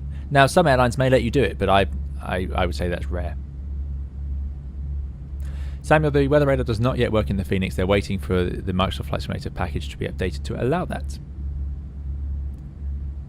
John says, I take it there's no bin on the 737. The cockpit is tiny. No, indeed, I don't think there is. It's a bit slimmer at the front, whereas the Airbus gets wider quite rapidly. This is the magic and why it's such a nice flight deck, because it gets wider behind you. So you've got space for your bags, and you have space for manuals and the bin and the oxygen mask. It's all just well thought out and well out the way. Very neat and tidy flight deck. This is the little wardrobe you can hang up your jacket. ETA on overlay is wrong. If you didn't already know, what does it say? 1736. Yeah, what? That's quite unusual actually. The overlay is usually very good. Why has it done that? I've never seen that before. It knows we're making progress. Strange. See if that wakes it up.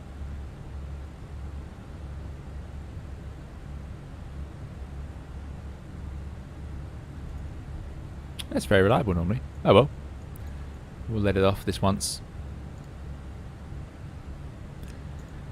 Where's the Alps then? Must be coming up. So it's southeast France. It is Genoa and northwest Italy. So the Alps are coming up. There they are.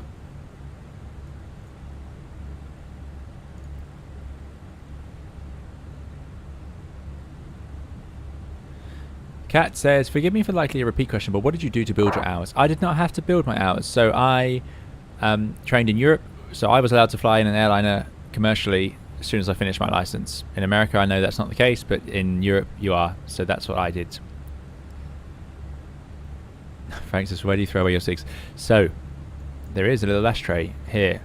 Some of the newer Airbuses do not have this fitted, but yeah, there is an ashtray. Obviously, nobody smokes on the flight deck. Absolutely not allowed.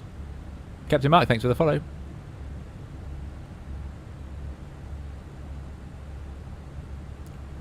Conveyance Games, not impressed about the idea of not getting free tea, coffee, or the ability to use the trash can. Indeed, well, yeah, it's nice. The trash can is nice to use, yeah. But a lot of aircraft, if you get aboard an airplane and you see a bag, like a plastic bag, sitting here it's probably that'd be a bin bag for the pilots. I think Boeing's often have that. Logan Sim, thanks for the subscription. Lauren B says, long-haul pilots get to use the business class cappuccino machines if they want coffee. Indeed, yeah, maybe it's not that they're managing their rest, but more that they're waiting for a free nice one on board. Harry says, despite being a pilot, do you ever have moments where you're genuinely scared whilst flying? I know your experience, but I've been on some flights where I'm sure everybody was shaken. No, never scared. No, we're not. It's a question that comes up a lot. Do you ever get scared, or have you had anything scary in flying? I've had things that have made my look at that texturing, by the way, on the look at that. Just amazing. It's just what it does, where it sort of, you can't see the, that's, I'm getting a screenshot of that, sorry. There you go. That is just great. Right, I digress. So getting scared is something that you can't really do. We're sort of pilots like being in control of things, or in particular the aeroplane. So if something happens that's quite alarming, and that's incredibly rare, I mean incredibly, you shouldn't get something that's alarming in your whole career, hopefully. Maybe once or twice. But in terms of actual scared, no. Scared is... There have been incidents that I'm sure have scared pilots, obviously, but those would be major things. But being actually scared isn't really helpful, so hopefully we don't go to work on the basis that something could happen that could scare us. Put it that way. Maybe that's how I should phrase this. We go to work on the basis that we are trained and well rehearsed enough to know what to do, whatever that day is going to throw at us. And we don't know what the day is going to throw at us, and that would be scary if we didn't know we could handle it. But we know we can handle it. That's the point. Okay, that sums it up, hopefully. So there's things that can make you a little bit anxious, like you arrive at an airport, there's huge thunderstorms over the airport, and you're hearing that your alternate is full or about to close, or they've already said the alternate's full, and you've got maybe enough fuel to get to another alternate, but that's going to take you through the thunderstorms, or you have to go a careful route through them. You know, this stuff will get your heart rate going and get you thinking very hard and working very hard, but it's not scary. Scary is not, doesn't tend to be the emotion we end up at. Those sort of situations will just get you working at 100%. And I don't mean performance-wise, I just mean capacity-wise. You will be maxing out capacity, and that will be both of you. And this is why I don't foresee single-pilot airplanes anytime soon, because with two pilots on the flight deck, it's still, on certain days and in certain conditions, it's possible quite easily to have both pilots working very hard. So that it's not a case of one of them just sitting there doing nothing the whole time. Anyway, I seem to have gone off topic. Okay, Ashilta has said, I've got an answer and it's really confusing. Okay, sorry, I've missed a whole load of messages because my chat, I'm so far behind. So Ashilta, I'll look forward to your answer. Do type it in. I'm going to try and, I might have to skip a few chat things. Mateo says, I flew a couple of weeks ago to Las Palmas, and that's a straightforward island. Okay, so it wasn't Las Palmas. There was one of them we did. Who says, what's the difference between ILS, Zulu, Yankee, Whiskey, Victor? They're just minor differences. So it means that maybe one has a different go-around, or one relies on a different VOR. Minor differences that mean that they have a separate chart. Zulu will be the most common unless told otherwise. Is that we are indeed on VATSIM? Mateo says, coffee first, tea on the plane for captain. Yeah, indeed. Shilter says, in the UK, any climb instruction removes previous restriction, thus climb now is not mandatory. However, because of differences in ICAO, some non-UK pilots expect it, and so still occasionally used. Perfect. Thank you, Shilter. That makes a lot of sense. So, yeah, that is... I'm sure I still hear it, and that would make a lot of sense. I suspect it's less used in the more domestic airports then. Interesting. Thanks very much, Shilter. Appreciate it. Thanks again for looking after us earlier. Right, I'm going to scroll down. Third flight directors are distracting more than anything, says Lauren B. I totally agree. Cisco says, a Japanese company, it's called SkyDrive, has tested a single-seat prototype for its electric vertical takeoff landing vehicle, aka flying car. Very cool. Like to see it.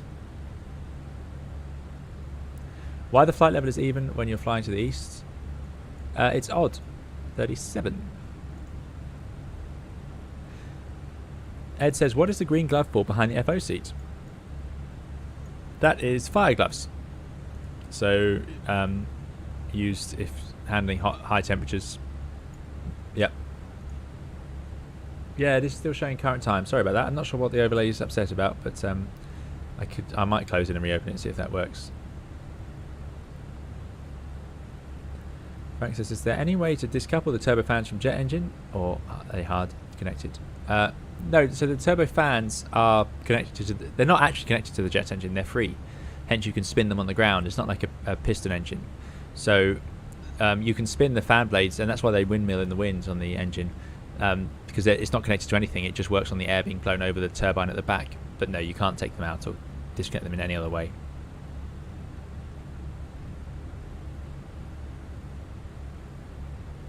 MP, there is a bit of a bug in the Fenix where it descends, it's slightly too draggy, so it descends at the lower end of the descent range when using DES mode.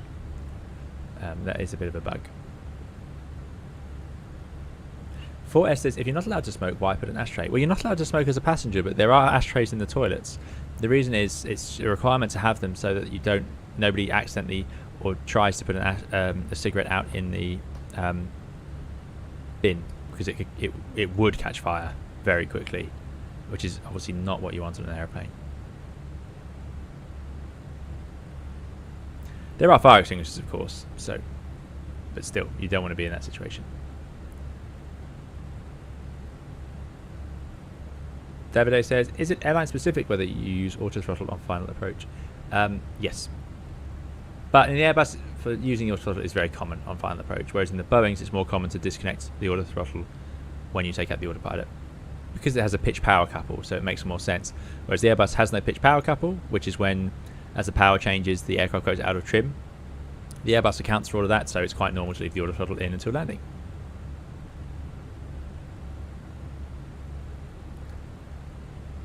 Cam says, how many flights did it take for a captain to give you controls for the very first time? That is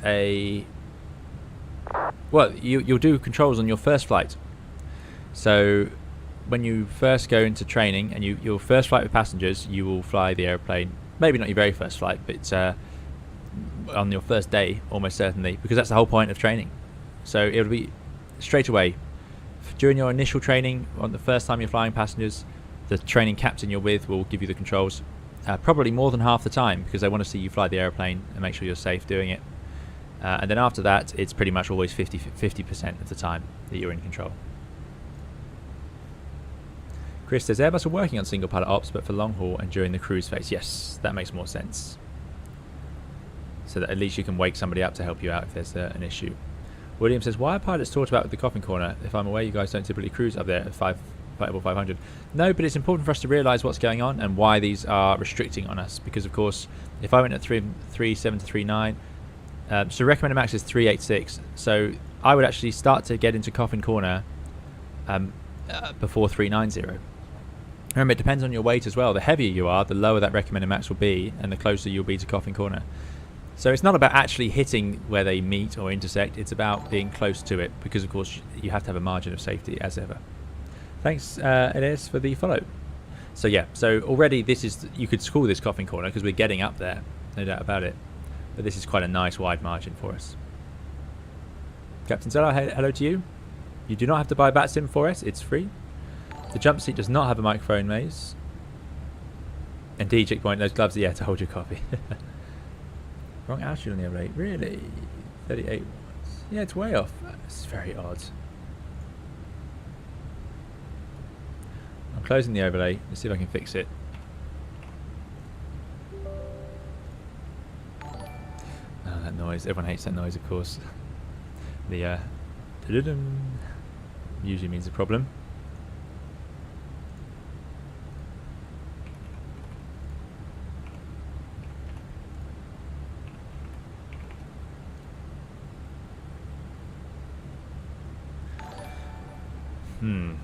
Well, it has an arrival time that's correct now. Still, the altitude's a bit funny.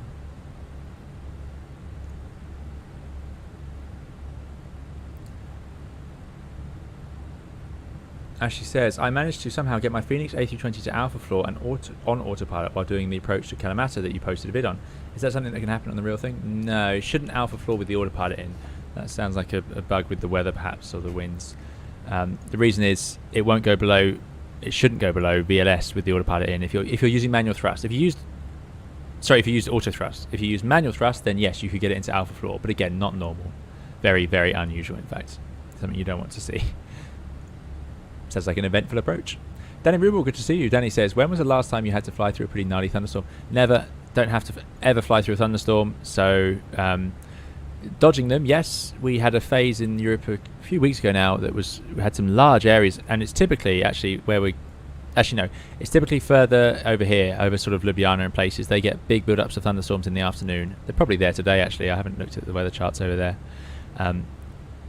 Italy tends to be all right, although can get them. But yeah, that coastline, Albania and Croatia, can get some seriously impressive thunderstorms. It's a very regular place to see them. So yeah, dodging around those, sometimes they can build up into large areas that you have to do some dodging. But in terms of going through them, no. Never flown through a thunderstorm. Hopefully never have to.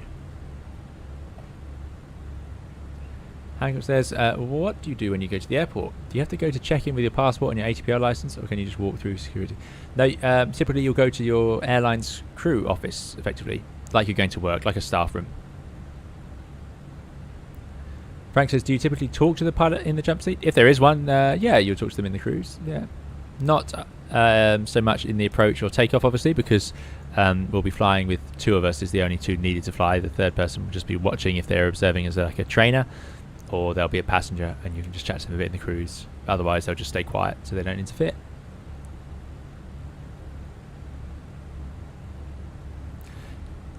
Tickle Fart says, will the captain even really know that he is with a relatively new pilot? The captain will know, because if they're a training captain, after that, no, they might ask, but it's not written anywhere. No, typically. That's a good point, yeah. Sometimes the rank will give it away if you're at an airline that uses the senior first officer system.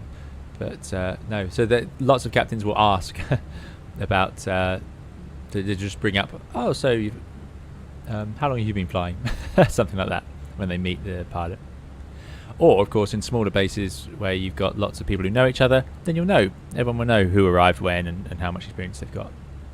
And they'll know how they flew before. Because just because you're new doesn't mean you're bad. It's likely that some things will be more confusing for you or need a bit of help with.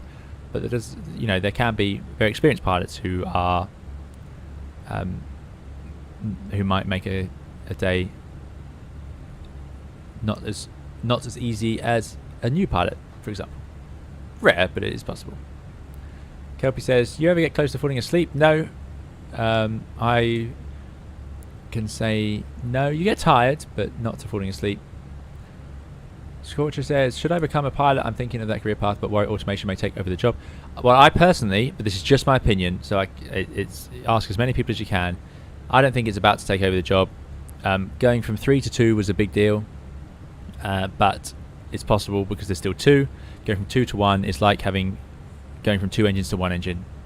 It's a big change, and I can understand that they're working on it, but they've been working on it since I've been flying for 10 years, and I was reading articles before I trained saying you shouldn't become a pilot, there's going to be no jobs. So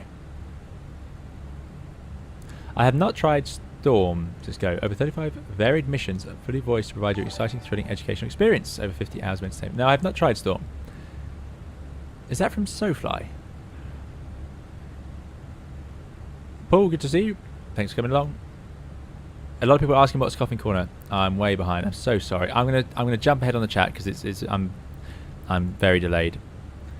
Coughing Corner is where your overspeed, which will keep reducing as you climb, and your low speed, which keeps increasing as you climb, meet, and therefore it's unsafe. It's where the air is so thin and your airplane is too heavy that you don't have enough air going over the wings, and at the same time it's going too fast, so it's producing shockwaves and it's unsafe. Yep. Hayden J. Robbins, howdy to you. Thanks for joining us. I hope you're doing very well. Great to see you here.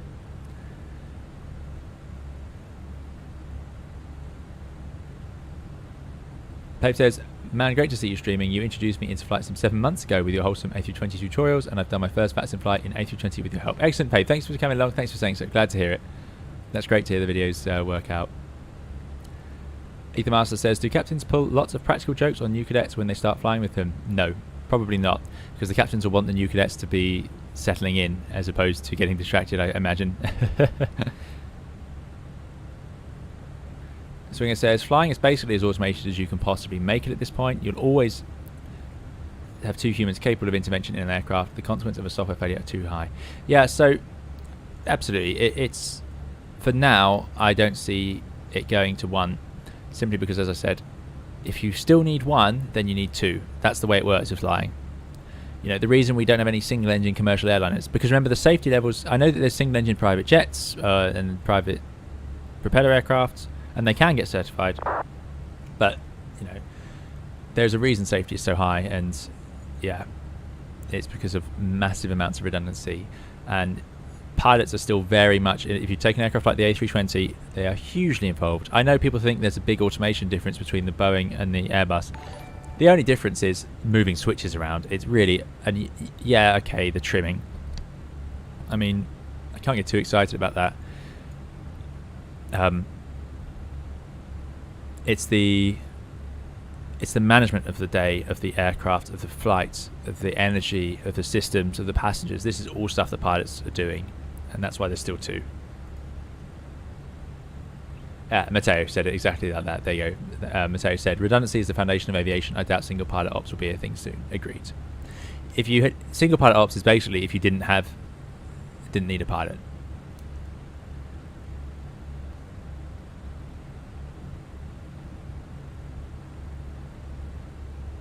Test pilot says, captains only make FOs do the walk around inspection in the rain or snow. Yeah, that's potentially true. Zwinger says, I expect aviation will continue to take a load of pilots, but never going below 2 when you have 200 souls. Exactly. Lux Supreme says, I feel the same as for conductors and drivers with regards to automation. It's always safer to have a human crew in the loop. Yeah.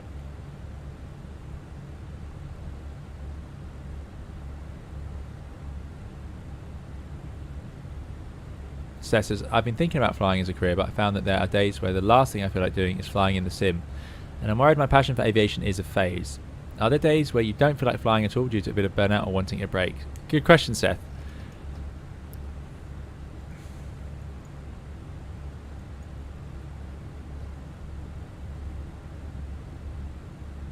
I think you need to be able to differentiate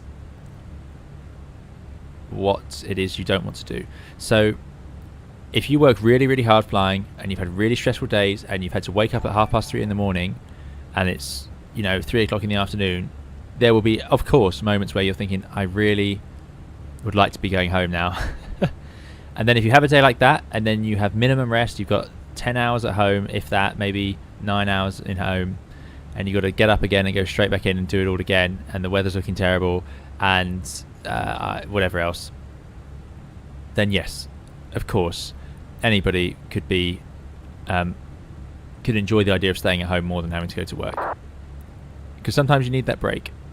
So yes, there are days where flying is, it's not the actual flying that's the problem though, it's just, it'll be everything else that it'd just be enough to make you perhaps think, oh, it'd be nice to stay at home. I don't tend to get is that regularly. So if it's the day before work, I used to, before things like school, sounds ridiculous, but that Sunday evening feeling where you've got to go to work the next day or go to school the next day and your heart sinks. I don't get that with flying. So I like aeroplanes and being around them, and that is enough to always make me, I dare say, look forward to going to work. But like I say, there are times where that may not be the case for a variety of reasons, which I think is true of any job. I think it would be silly to pretend that wasn't the case. But I don't find myself going, let's say all else is normal, it's been a normal week and had a couple of days off, and now you've got to go to work tomorrow to fly some passengers on holiday. And I don't sit there and go, oh, I don't want to do that. No, I absolutely love it. I can almost start to look forward to it. And again, there'll be things that make that feeling won't last if there's lots of problems going on and you're having to manage them, but that is your job after all. We're not there to have fun. We do have to solve a lot of problems in everyday operation of an airliner. That's our job. But I've been thinking about this a lot lately. I've been trying to figure out what it is I want from the rest of my career, perhaps.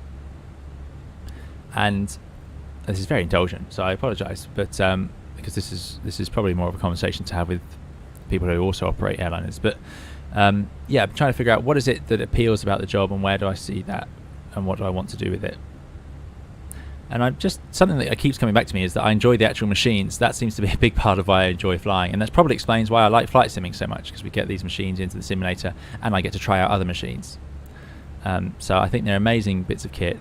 And then, of course, the actual experience of flying is just always a treat. So yeah. Right, that was a long rambling rant. So the short answer to your question is, there are times where going flying can seem like something you'd rather not do, but not normally. But I would suggest that I wouldn't compare it to a flight simulator. It's hard to say that it's the same thing. I think you'll learn about your passion for aviation if you do some trial lessons in a small aircraft, and if you see how excited you are. And that's expensive, but if you go to your local airfield and try out some trial lessons in a very small aeroplane, see how you feel about that, and if that ignites anything in you, because that could be a better test. Flight simulator itself doesn't capture all of those things. Maybe I should say that.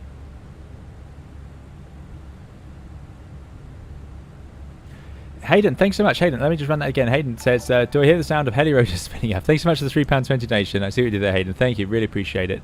Very kind of you. Thanks for joining us. Thank you for the very kind tip and for supporting the channel as ever. Yes, I need to fly a helicopter. I appreciate that. It's definitely on the list, the long list of airplanes I need to fly.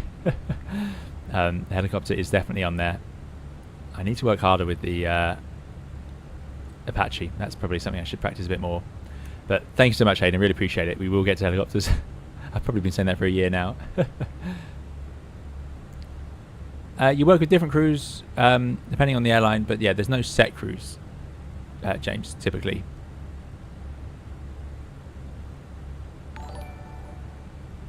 Thanks for the follow, JH, Captain Salah, Penfold.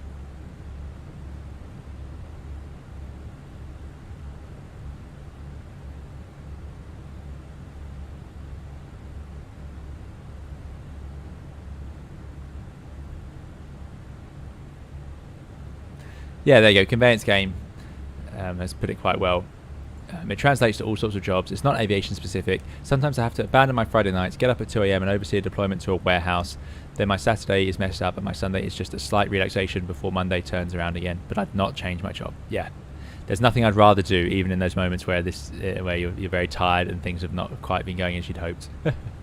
Test pilot says, to most pilots, flying is always a passion. The problem is other life stuff gets in the way. There you go. Lux Supreme says the flight deck beats a cubicle any day. For some people it does, yeah, and I'm sure there's people it doesn't, but yeah.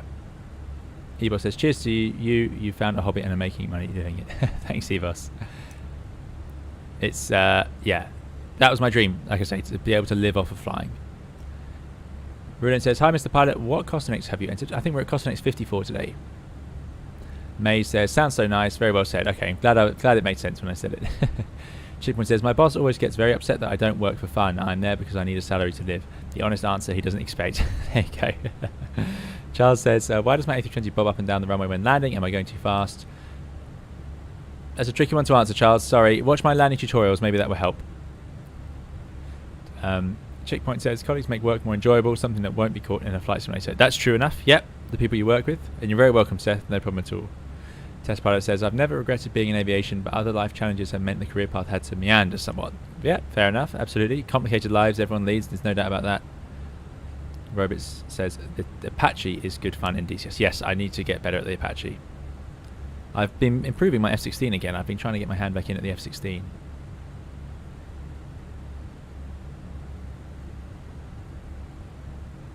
Cam R says, it's like comparing Guitar Hero to a real guitar. There you go. Fair enough.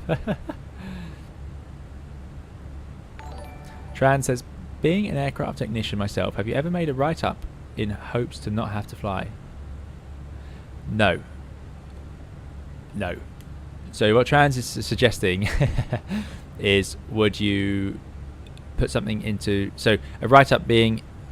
there's a technical log for the aircraft, and if you write something in there, the engineers need to come and check it.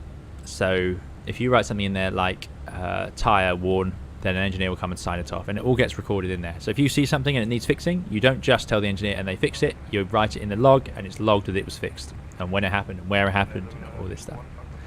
So no, I've never seen anybody write something in the tech log with the hope of not having to fly unless it's a genuine issue with the airplane, because sometimes those faults can mean the aircraft can't fly, and it needs work done to it. But typically that doesn't mean you don't fly. What that will mean is you have to go and find another aeroplane, or you have to wait for it to be fixed, and that means you'll just be delayed. So it would be counterproductive anyway. But I don't think anybody. I hope people wouldn't be that dishonest. Danny says, it's as soon as you pass the flight of 100 marker, you can really enjoy the start of your workday, I guess. Like all those passengers are finally boarded, have taken off now, and after flight of 100, a bit more relaxed. Yes, there's no doubt as well, getting in the air, getting the gear up and getting away from the ground can be the time you get a bit of a break compared to the turnarounds, which can be very high-paced. Yeah, no doubt about that. Great point. And I mean, if you get to have your breakfast as the sun rises, just scooting above the clouds, breaking out into the sun rising, whereas everyone else is sat on the ground in the rain, in the grey, in the dark, that's unbeatable. I've never got bored of that, not even close. Valhalla says, used to work for First Choice. Excellent, Valhalla. Welcome. Not many people who did stop by the stream, so that's great to have you here. Ethan Master says, the difference between flight sim and going up in a washing machine at your local airfield is night and day. It's like watching a band live on TV compared to watching them live on stage at Glastonbury. There you go. Yep. Joe Vaughan says, V1 simulations put it best. If a pilot was told by his employer that they were changing their contract and they were going to be paid the same, keep their rank and benefits. Oh, lost the rest of that message. I'm going to have to work on a Wednesday. Pilot replies, do I have to work every Wednesday? Yeah. William says, yeah, free of the stereo cockpit rule, agreed.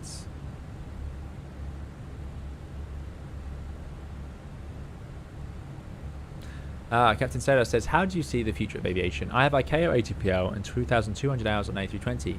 Thinking about getting an EASA license for job opportunities in Europe. Yeah. So there's a lot of great job opportunities in America, it seems, at the moment, as far as I can tell. We've talked about that recently, chatting to some of our American colleagues. Seem things are going very well. Oh, so there's a TCAS. So you say TCAS and I have control. We don't have auto TCAS on this fit, so I'll fly it if I have to. It's saying reduce range. Oh dear. Right, autopilot off. Flight director's off. Nose down. Straight away we're clear. So, how do we recover from this?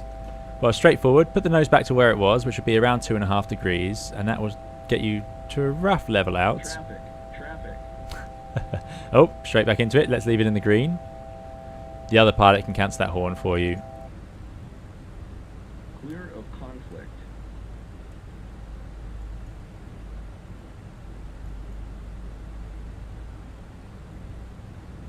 They're 1,300 above, but they're still descending. So what's going to happen here? They're just descending right on top of us. I'm going to level off, and it's going to immediately give us another TCAS. They are going in front. I want to show you a recovery. Okay, they're climbing again. So, recovery now. So, back to 2.5 degrees, slightly over, and there you go, the plane's leveled out. So, we need to put the automatics back in. So, easiest way to do this is get the airplane pointing roughly back where you had it before. So, we're in Mach mode, so the aircraft's throttle system is going to keep the speed, or the Mach number. Now, I'm climbing back towards 370. That's good, and we're in the right heading. So, let's go flight directors on. And now I can see Mach, vertical speed 1100 heading. That's all fine. Autopilot on, AP1. And now what I have to do is go nav, open climb, thrust climb, open climb, nav, autopilot 1. The trick there is don't turn the flight directors on until you're pointing roughly back where you want it to be. If we were pointing away, it would give us some funny modes and you'd have to do a bit more adjusting. But there you go. But yeah, so if in EASA ATPL, there's plenty of airlines in Europe now, Captain Sarah, although watch out for which languages you need to be able to speak for each one, because some flag carriers, of course, will require you to speak the local language.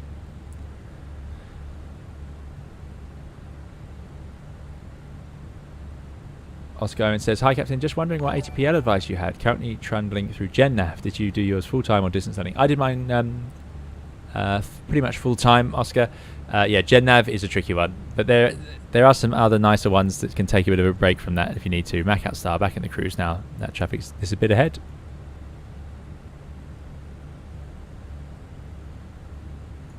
I think that's them there.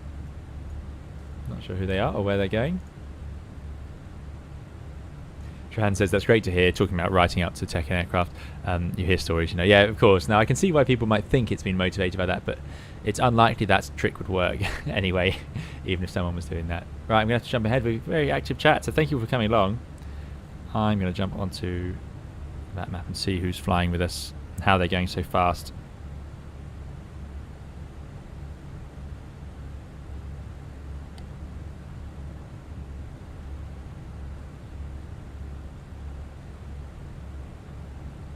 Oh, they don't have a flight plan. Alex says it's a stream sniper. Yeah, seems likely. Traffic. Yeah, Traffic. there you go. Now, I don't actually know how to report that. I'm not going to fly the TCAS. We don't have auto TCAS. I wonder if I turn it on, as we've got someone helping us out. Shall we turn on the auto TCAS? Now, this is something. We'll turn it on. Let's see if this works. Something that we've seen in the fly-by-wire. They did a great job getting it up and running in the A320. So let's see. I'm curious to see how it behaves in the Fenix. I don't think I've tried it yet. Ah, they've gone now. We'll leave it on and see if anyone. Well, hopefully they don't come back. But yes. US use .wallops report. Okay, thanks very much.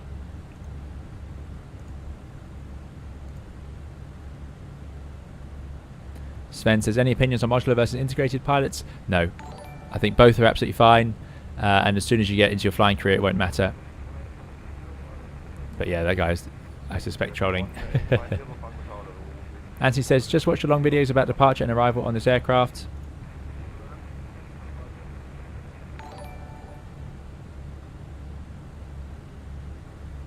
And now I see you're live. What a treat. Thanks, Anthony. Thanks for coming along. Sorry. Trying to do many things. Yash Joshi has super chatted. 729 AED. Thanks so much. Really, really kind of you. Appreciate it a lot. Did A320 base training last month. Tips for the line? Wow. Well, fantastic. I hope you enjoyed it, Yash. That's brilliant news. Any tips for the line? I wouldn't like to interfere. If you've done your base training, I hope you enjoyed it. It's great fun. I enjoyed it a lot. And no, just listen to what your trainers have for you. Keep your head clear. So when it gets to the evening, just keep focused. It's not all over just because you're on the line now. It's time to line training is going to be hard work as well. So just keep it calm, keep going with it. But yeah, enjoy it. It's great fun. And just soak in. You'll hear different things from different trainers. Soak in the bits that you like, and enjoy it. Brilliant. Great time in the career.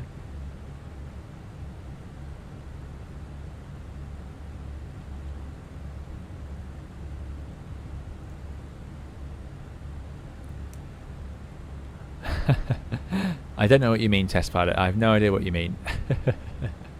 Right, what I'm going to do is go for a very quick break, and then we're going to set up for the arrival into Naples. So, cue the music. Let's see if I can get a nice view outside for you, and we'll see you very soon.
Hello, we are back.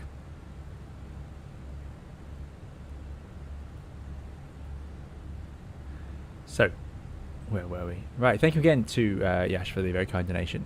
And hopefully you could hear the music. And you're welcome, Yash, no problem at all. Danny says, love this music, hasn't changed, been a little away. I still remember the A350 flight from Heathrow to Maldives as if it was yesterday. Yeah, me too. I can't believe that was so long ago. Yeah, I can't believe it. I really, yeah, crazy. Sven says, interesting. I heard a lot of companies deny your application if you did modular, but that's not something you came across with. So, maybe. I don't. It's very hard to say. There's obviously a preference for integrated from some airlines. That's probably safe to say, but doesn't mean they'll just bin it because it's modular. But integrated does have its advantages in that sense. Jack says, I'm a geologist but always enjoyed flight simming, especially the A320. Enjoyed your tutorial videos to get me up to speed the last 8 months. Excellent, Jack, thanks for coming along, glad you enjoyed them. Juice, this tablet is for the Fenix, so sadly it won't work on your Xbox, sorry to say.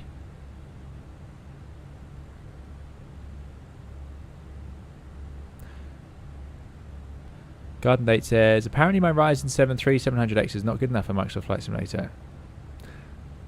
The game says limited by main thread, so I bought the best AMD CPU I could find, the Ryzen 7 5800. Hopefully it'll be worth the money. I'd be interested to know the results. Yeah.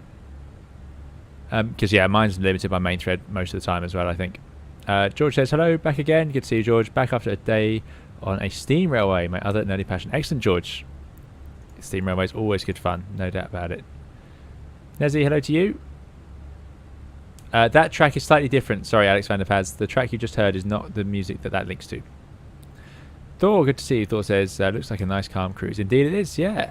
Oh, by the way, I realised that I thought I had failures enabled, but I didn't. If you go to config, I've got random failures, and this was set to failure type, I think was on all. Or was it on none, but failure rate high? I can't remember. Anyway, so there were none actually happening. So yeah, we've got them back on now. Hopefully it will save that for the rest of the other flights.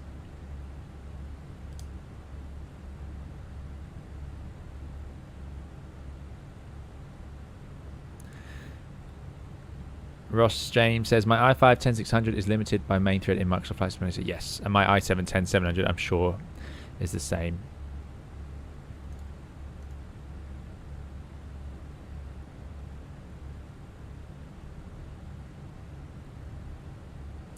Yash says, you should do a video on ETOPS. Always enjoyed your explanation. You make a great TRI in real life, I'm sure. Thanks, Yash. Really appreciate it. Really very kind. I don't have much to say on ETOPS because it's just not something I do, I'm afraid. But yeah, if I do, I will make a video on it if I get the luck to do that.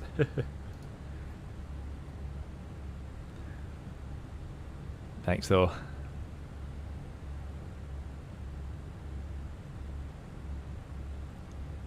Danny says, where do you see that? That's in developer mode, and then there's a little tab at the top where you can enable FPS display or something like that. Yeah, there's some good guides out there, and you can use that to see what's limiting you. I wouldn't get too obsessed with it though. If you find your performance is okay, then. So time to set up. Let me not delay this too long. By the way, we should have gone into airplane mode on that. No surprise. Looks like the sun should be up for landing, which is nice. Quite a long flight, but we seem to have got away with it. Right, we're not at Gatwick. We are going to Rome. Sorry, Naples. Arrival. In fact, before we do any of that, we need to go and check the weather. So we could do it through the FMUC, but I do quite like this system.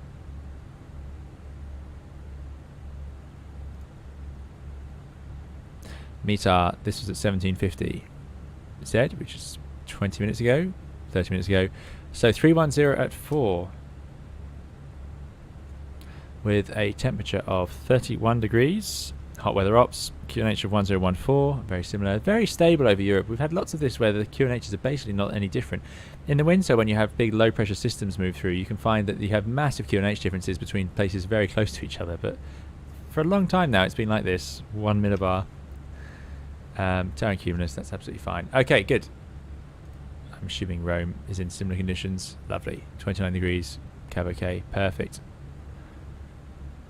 So 310 at 4. So with light enough winds, it's not really going to have too much of a shocking effect. The runway 310 is going to be over here somewhere. Well, 2, 7, 8, 9, 10, 11. So it'd be a slight tailwind onto 06. They'd probably be on runway 24 as a result. Now let me just see if there's any air traffic controllers over there. Lots and lots of controllers online in Europe, but it looks like no.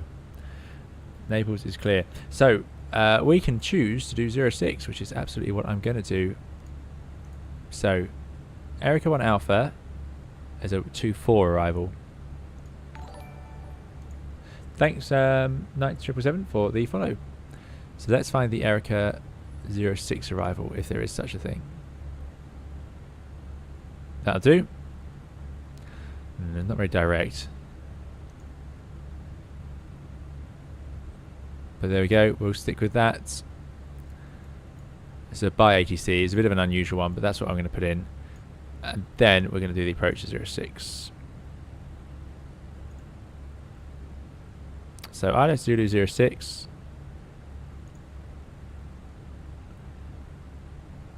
Eric 1 Delta. Saravia 11. Yep. Insert. Okay. Now we go to plan. Zoom in and constraint, and let's just check this makes sense. Scroll through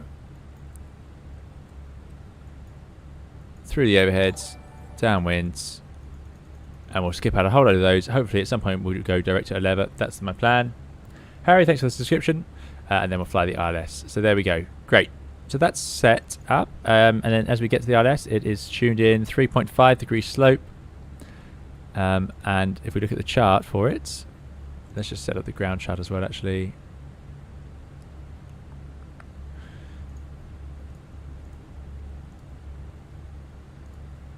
Oh, we need one more. I'm going to also star the Zulu for 2-4 just in case we swap over. Okay. So, that's our arrival. That's the plan. We're going to take a shortcut and go direct to 11. There's no terrain in between us, so we can do that. And then we'll take the ILS 06. 3.5 degree ILS, so it's ever so slightly steeper. And it's offset localizer. The DME is relatively co-located, so it's an ILS Zulu, it's an ILS DME, 0 at the threshold. So that's all good. So that DME works fine. But what we have to watch out for is there's a change. This is a course 051, but the actual runway is on a course of 056. So 5 degrees. Now that sounds like nothing, but I can tell you, offset approaches by 1 or 2 degrees it's astonishing how strange it looks out the window, how much that offset appears to be. So yeah, definitely something you would notice, and this is a big one. So this is quite a big change. So what's going to happen is we're going to fly down the ILS all like normal, but then when we go visual, it's almost like a non-precision where we're going to not turn too early, because there's the reason it's offset is this hill terrain over here. So we're going to fly down past that, and then as we get over here, I'm going to have to do a little bit of a left-right onto the centre line and get us over and line up with the runway. So it's quite fun, quite spectacular. We're going to have this terrain on our left right next to us. Look, at 4 miles MPC, we're expecting to be about 1760 feet above sea level. This mast is up to 1750 feet above sea level. The reason we can do this so close, you couldn't do this in like sort of cruise conditions, but because we're flying an approach and our accuracy has to be very precise, that's how this is all possible. So that is the plan. We are going to fly the ILS straight into a lever, down the ILS, slightly steep. I want to be flat 2 before I'm on the glide slope, and then I'm going to configure a bit early so we have time to enjoy the view, and then we can break visual. All I'll do is autopilot off and just fly it on normally. I'm not going to bother with the flight directors and the bird. In real life I think I would, but I don't think I'm going to do that just because it involves a lot of clicking around in the flight deck when I don't really want to be doing it. So let's put in LIRN06. So by the way, I know I talk about setting up the FMGC in my videos, and I show you this hat switch. This the hat sort of flow. Flight plan, rad nav progress per fuel secondary. I must confess, in real life I don't find myself doing that so much anymore, because over the course of the flight and in setting up the charts, you'll end up going through this and setting it up all yourself. Now you'll check it perhaps in that order, but yeah, it's something that you use when you are new on the aircraft perhaps, and it's a good check. Or if you're in a bit of a, let's say you've done a go around and you want to make sure you've got everything set up, it works for that sort of thing. But normally if you have a nice long cruise and you're going somewhere, you'll read up on the charts and sort of end up putting in half of it anyway. So QNH of 1014. Well, I say half of it, probably nearly all of it. So you can just use it as a bit of a check. 3104, bit of a tailwind on landing. Minima for that RLS is 680 with a go around of 3.3%, which I'm going to say we can make today. But there is a chance if it's hot enough, you might not, and you would have to use the lower. So this MACG is the missed approach climb gradient. So there is a gradient required in the go around, and remember that's with an engine failure, so your performance manuals will tell you if you can meet these criteria. So we're going to go with 680. Config full for landing. Going altitude 6,000 feet. Saw a speed limit there of 185, so we'll be leaving flaps 1 out.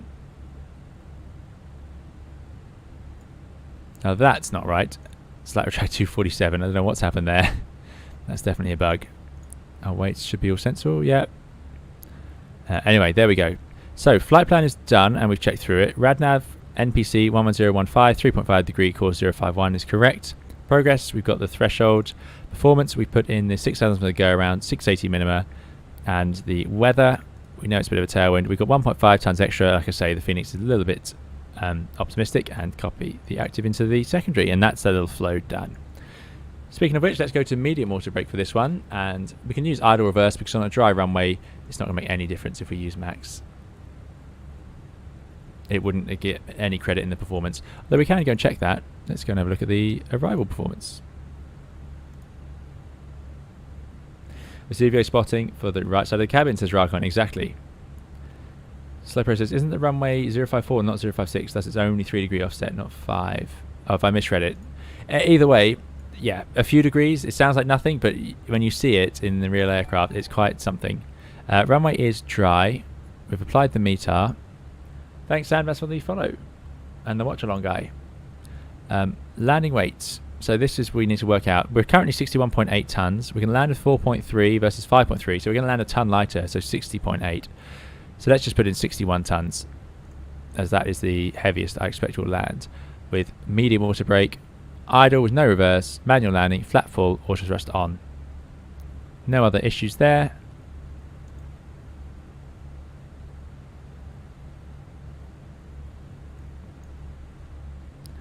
Where's the calculate button? What am I doing wrong here? I'm sure it was there a second ago. Dry runway, runway 06. There we go. So you can see medium gets used up pretty quickly. 1537. So our landing distance available 2229, required 1537, factored 1768. And now I'll use max reverse, and you see no difference at all. If I put it to good medium and we use reverse, it does have an impact, because reverse has more impact on wet or contaminated runways. But there we go. So we fit with a factor quite comfortably at 1768, which takes us to there. Nice. This looks like past Pisa. Not quite at Rome. We're going to descend next to Rome. Now I want it to be daylight. Sorry, I thought we'd make it in time, but we're just a little bit late. So I'm just rewinding time slightly.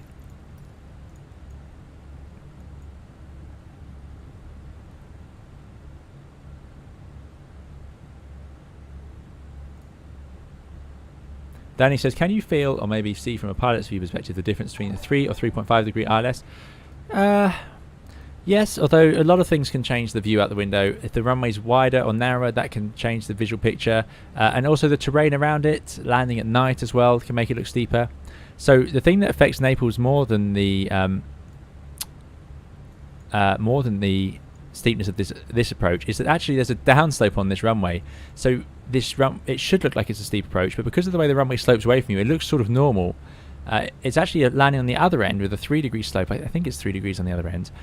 But anyway, it looks very odd because the runway slopes up when you're landing on runway 24, so you get a very strange visual picture. So it looks like you're coming in really steep when you're not. So yes, 0.5 degrees. You'll notice it in the performance more than anything. So needing to get that's why I said flap 2 by the time we're on the glide slope, because I don't want to join the glide slope flap 1 200 knots, because the airplane's going to accelerate down the glide slope if that's the case, because of that steeper slope. So that's more what I'm thinking about. And yes, it means a slightly higher rate of descent on the approach. But as I say, the actual visual picture is probably going to look worse compared to the scenery and the slope on the runway than the actual ILS glide slope. Peter LaRue says the button above the PFD is auto land. What is the difference with auto land AP1 and 2? So the button above is a alert. It's a light that flashes if auto land. There you go, it flashes as well. It's there so that if the airplane is no longer capable of auto landing, it flashes to warn you to perform a go around. That's what that's there for. 187 miles to go. After landing, we're going to. So we talked a lot about that approach, but there we go. After landing, I'm going to vacate to the right, hopefully at Delta, if not Echo.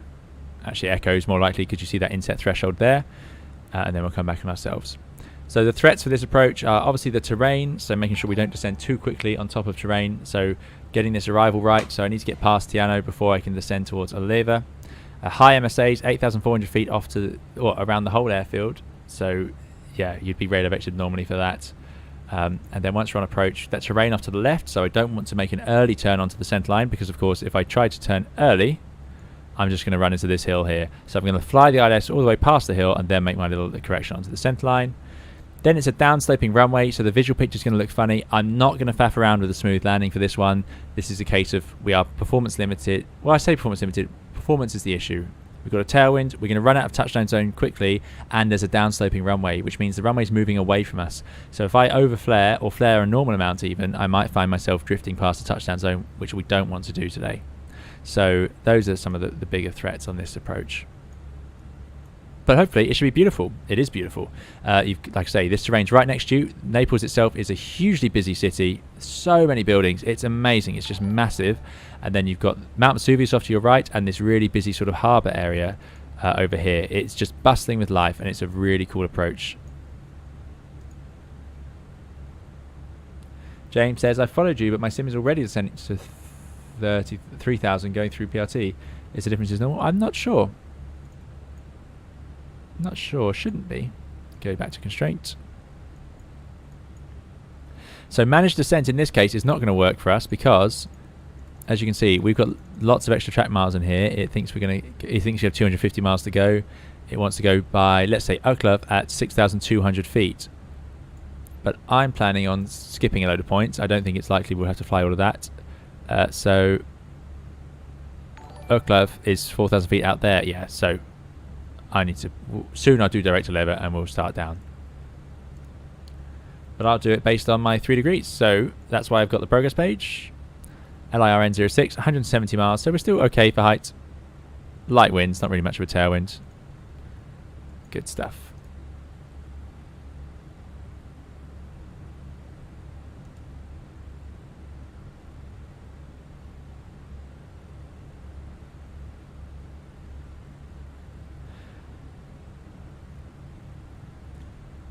He says, why don't you set white bugs on the standby airspeed indicator? Well, you can. But what bugs would you set, I suppose, is the question. You could put the V app in if you're feeling keen, in case. Yeah. The reality is if you lose all your screens on the approach, it's unlikely you'll be carrying on the approach using that. But it's possible, I suppose. You don't have a bugs feature on the integrated instrument that we're supposed to use because it can cause issues, so you'd have to fly that one without it. So frankly, you'd have to look in the box for your speed anyway, or just be reminded by the other pilot. Or you probably have a good idea of what it was if you were just watching it as well. So those are all reasons that this probably isn't that useful, setting those bugs, but you can do. You can do.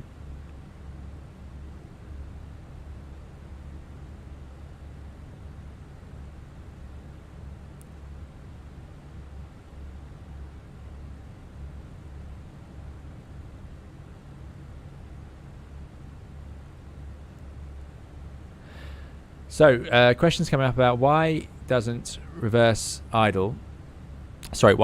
reverse reduce the landing distance?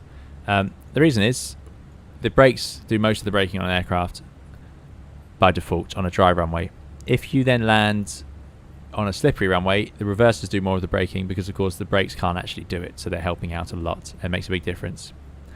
But on a normal dry runway, the brakes just slow the aircraft, especially with medium auto brake, so quickly, the reversers will barely have time to spool up before we've slowed down. That's the reality. It just slows down. The deceleration is amazing. So reversers aren't that great in normal conditions, but they're great in the wet. Or, like I say, slippery.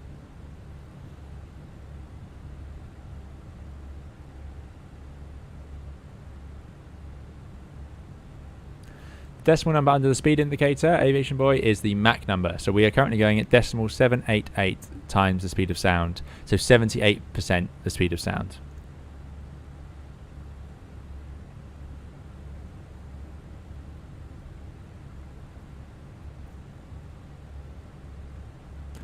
I'm not sure why that would happen. I can only recommend watching my videos, but I'm afraid I won't be able to go into enough detail on that one.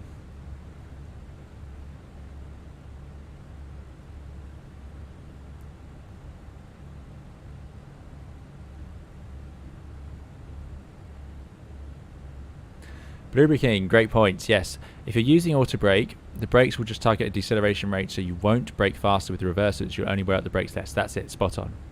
So again, with medium, it just doesn't have time to take any effect. You'll slow down so quickly anyway. With low, then yes, you could use low auto brake and max reverse, and then the reverse will take strain off the brakes, which is what some people do if they're trying to keep the brakes cool, but it's not very efficient. I don't really think it's worth it, frankly. Unless there's some serious reason why brake temperatures are an issue for you that day.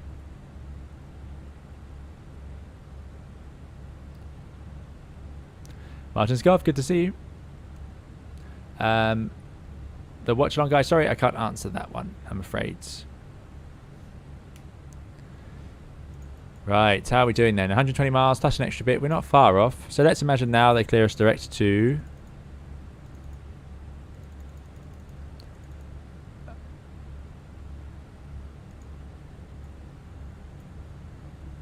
a lever. Insert.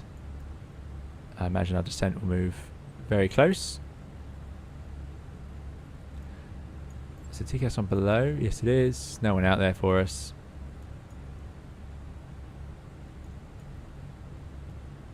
Lovely. Pedro says, does the PFD ND transfer button work? Yes, it does.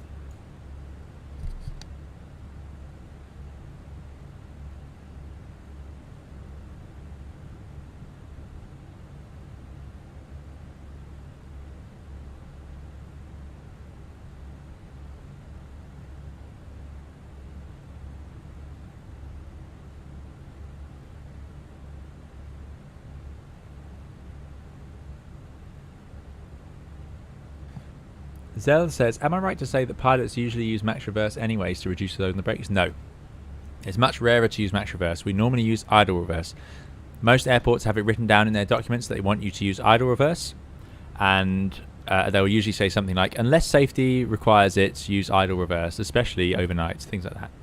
Now, unless safety requires is a very broad term, and basically if we think we want to use it, we will use it, and we don't have to ask anyone because, you know, that's what operating airplanes is about. But yeah, it's rare because max reverse is noisy, it uses fuel, it wears out the engines, it doesn't really slow us down much, and it makes a lot of noise for everyone living nearby. So yeah, we don't tend to use it unless, like I say, there are having said all this, there are some airports where we'll use it regardless. If you think of an airport with a super short runway, then yes, in those cases it's possible that you're going to use max reverse even though you're using medium water brake, just because if it's a short runway it will help the aircraft slow down, and if you have any incident with the brakes, like a loss of braking event, to have max reverse already spooled up is really useful. Whereas if that were to happen on a runway like Naples, we'll probably be absolutely fine. We'd have time to apply the max reverse, if that makes sense. Serious Pilot, good to see you. I hope you're doing well. Yes, we are about to start our descent. Danny says, if that transfer wasn't working, sure, I would have wanted a refund. Yeah. Well, thankfully, no problems there. Ferry says, how do you know the altitude and speed to be for landing? Beginner here. What you need to do is go to my YouTube channel and look at my tutorials for the 320. I have them available for 3 different Airbuses now. So, yeah, hopefully they can help you out. Right. No air traffic control. 11, 4,000 feet. Let's go.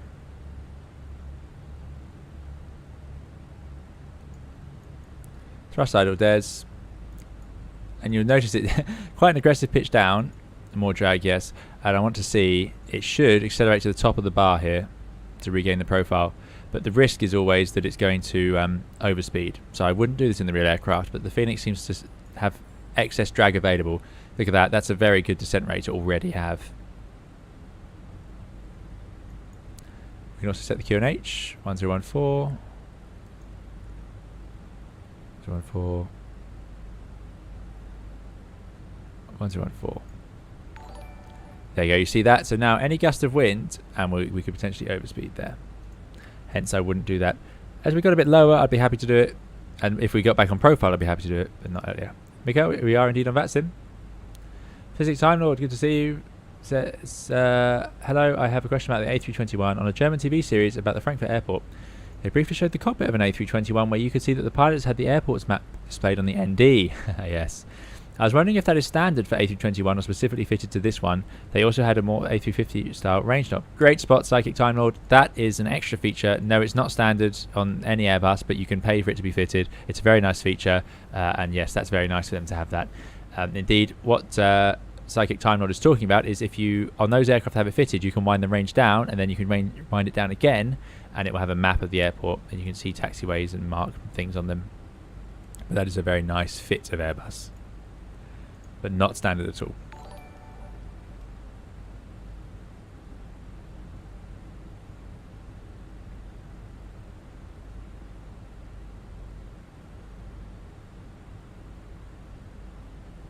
Danny says, I'm always fiddling around with the idle reverse with my TCA thrust levers. The reverse is spooled up really fast to at least over 50. Ah, okay. Yeah. I don't know. My settings seem to be working out for me with that. I say that, I'll probably get max reverse by accident now anyway. It is a neat feature indeed, Danny. Psychic Time Lord says, I see, I didn't know that could be fitted to the A321. No, nor did I until I met someone who had the luxury of flying that, which is very nice indeed.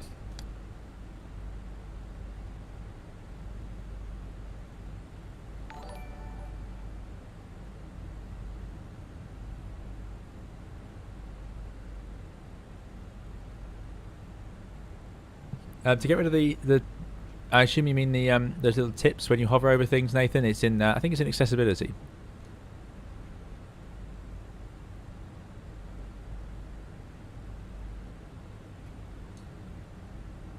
Gripato says, have you flown the A321 on 19 in real life? Yes, I have. If so, which of the 3 variants do you prefer? Pilots in my company who fly the A320 and 321 tend to prefer the latter. Yeah, most pilots prefer the 21. I've mentioned it before. I actually like the 20 a lot. But yeah, a lot of people prefer the 21. Heavier aircraft rides the turbulence a bit better. But I find it just I just like the handling of the 320, especially in crosswinds. On a nice calm day, then I don't mind at all. You can give me any of them. 319s can be a bit light in strong winds. That Cirrus pilot says, do you set QNH as soon as you leave at flight level when descending to an altitude or the transition, or at the transition? No, it's when you're cleared to an altitude you set the QNH. That's quite normal. There may be places in the world where you won't do that, or if what's unusual here is being cleared to an altitude so early on. In Europe, typically this wouldn't happen quite like this.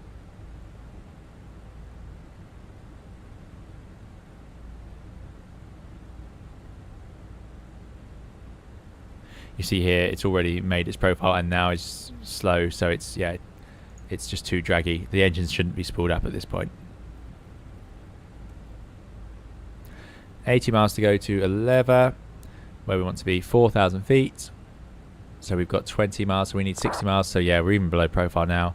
So what I'm going to do, I'm going to ignore the manage mode. It's just a little bit too draggy for my liking. I'm going to put VS 1000, get a bit high, and then go down an open descent. Danny J. Suresh, good to see you. Danny J says, hey Captain, hope all is well. Been busy with a newborn, so behind on stream. Wow. Well, congratulations, Danny J. What a fantastic piece of news. So I hope all is well with you and your family. Thank you for coming along. I'm sure you are incredibly busy. I can't even imagine how busy you must be right now. So thank you for stopping by to say hi. I hope it all goes well, and we will see you in the streams as and when you can make it. So thanks for coming by. Chem21, you're very welcome. Thanks for coming along to say so. Toblerone says, hello, been subbed for a while, just lurking mostly. As I want to be a pilot, I'm wondering if a degree would be a good step to go down before joining an airline and doing flight training. So a degree is good for a backup option. In America, it may also be required for a job, Toblerone. That's the only thing. But in Europe, it's not required.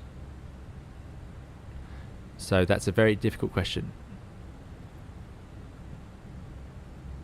Danny says, I think the 350 has the airport map on the display built in by default. You know that by any chance? I think the 350 and 380 have it by default, yes.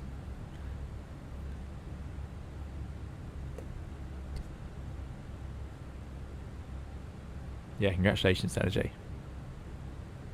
George says, oh, and Captain, aren't Merck doing well? Next year could be our year. Oh boy, what a race to go into the break on. I am so happy about it. I'm so glad that we've had the chance for Mercedes to... We're talking about Formula 1 here.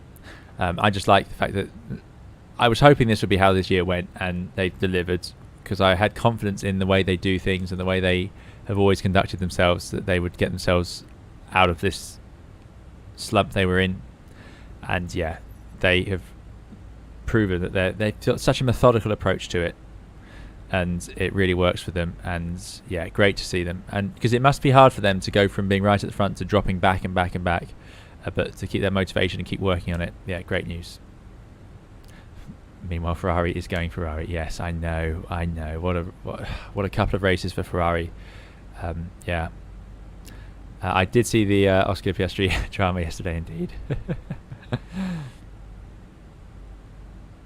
Lauren B says, degree hasn't been a requirement in the US, definitely not since the 1500 hour rule. Now it's just, do you have the hours and whether good hours? But I think a lot of airlines may request a degree anyway, Lauren V, as far as I'm aware, but do feel free to correct me.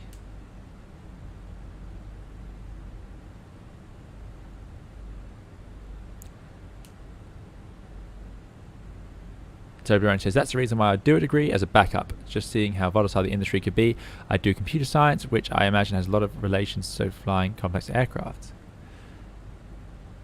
Yeah, tricky. I couldn't say about that, but yes, the industry is hideously volatile. That has proven itself over and over. Whenever there's anything happens, it's the aviation industry just determined to cut people out of it. And then we end up with the situation we're in now. But I will not rant about that today.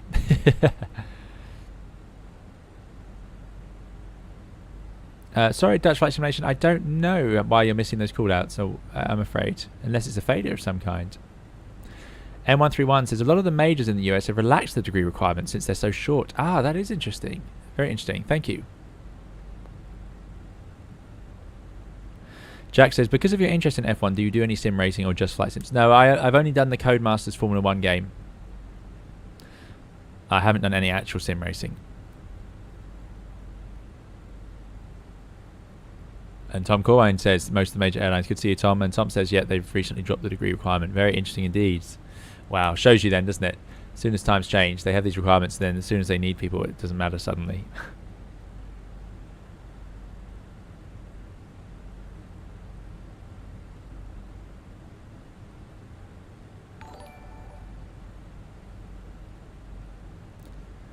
So Delta have got rid of the degree requirement. Goodness me. Yeah, how interesting.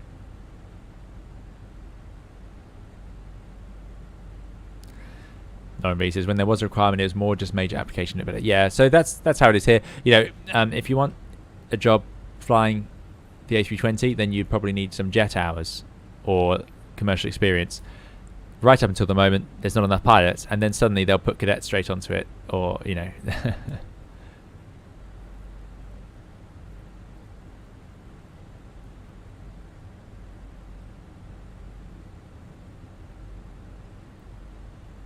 Danny says, if there's a restriction where it has to be in between, for example, flight level 100 to 80, would the real aircraft also calculate it to cross a 100 like Fenix or the most efficient out? It would do the closest to where it wanted to be. Yeah. I thought I did the light enough, but it's still too early.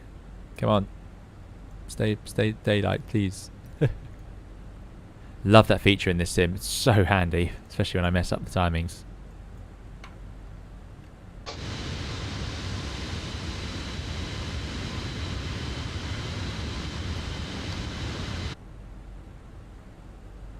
It's just unreal. Look at that.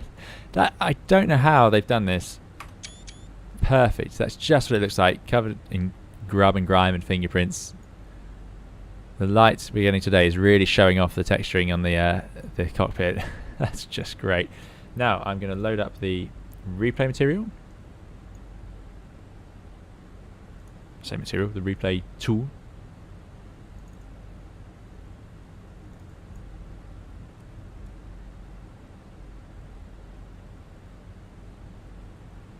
You can see there we've made it back onto the profile, just too much drag.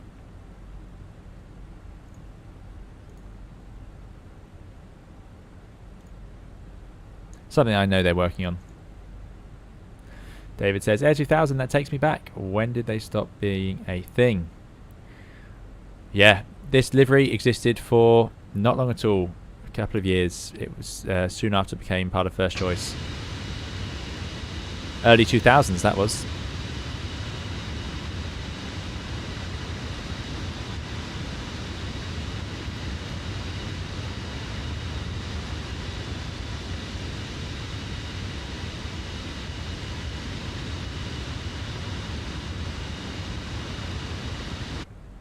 So I'm going to probably slow down on the chatting and start doing a little bit more flying.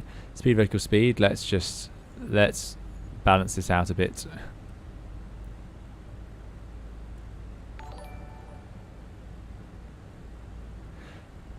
There we go. Now the real aircraft doesn't update the vertical speed arrow quite like that. What actually happens is you change the vertical speed, the arrow disappears and then reappears wherever it thinks it is. So there's 10,000 feet. So let's bring up our LS.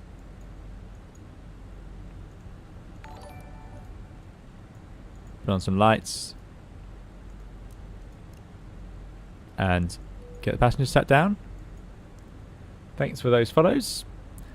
Here we are then. We're going into level. What I might do.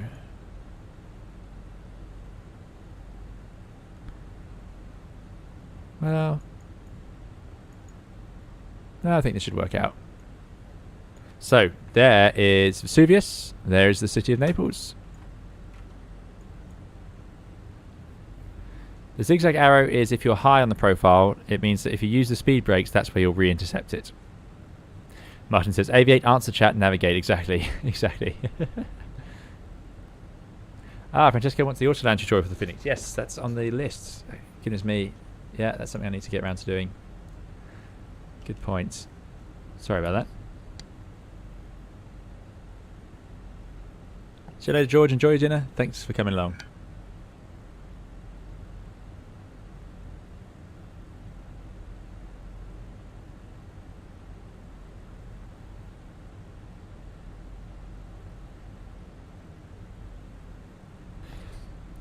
Yash says terrain on ND above MSA or during descents anyway. So I would use the terrain on the navigation display. By the way, what I'm going to do, let's do something a bit more realistic, which is it's probably Naples is a busy airport, and at some point they'd probably take you downwind. So let's just back off the rate of descent and just take a bit of a view of this island over here. Yeah, so I'm using terrain because there's no weather. That's basically, so either your options are weather or terrain. You're never going to just have nothing. So if you turn it off, you'll have the weather radar as long as that's on.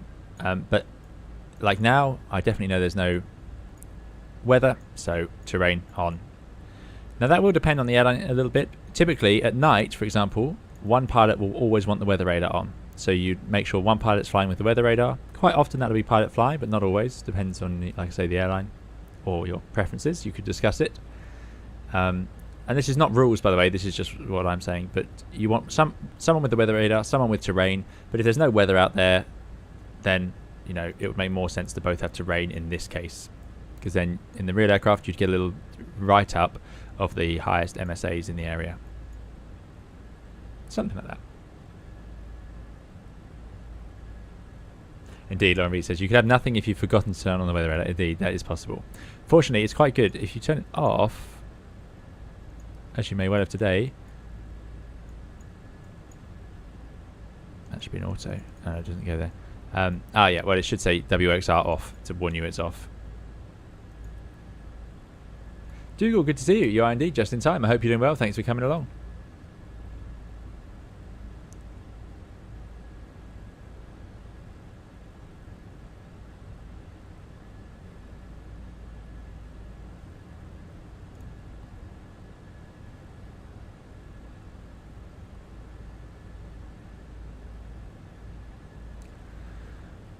Right. Let's run that approach checklist. It's about to get a little bit busy, so I'm going to pull the speed, otherwise it's going to be a bit of a pain when we activate the approach phase. And let's run it over here. I think this is my preferred system. Approach checklist is ECAM status is checked. Approach type and runway. We've got the ILS 006. Minima 680 Barrow. Approach phase is active. Barrow F QNH 1014. That is all in. We're going down to 4,000 feet. And here's the island. This is the island of, someone please help me. I think this is it Capri?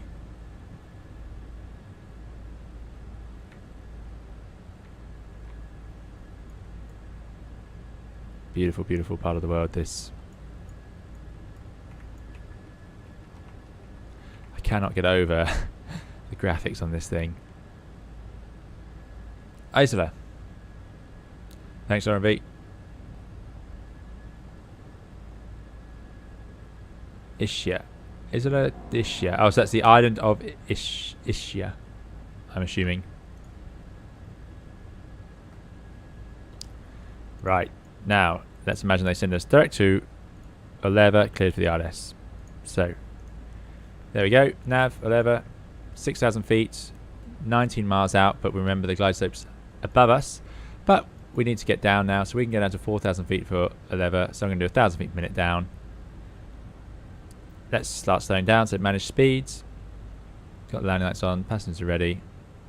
Oh, it looks just like it does, amazing.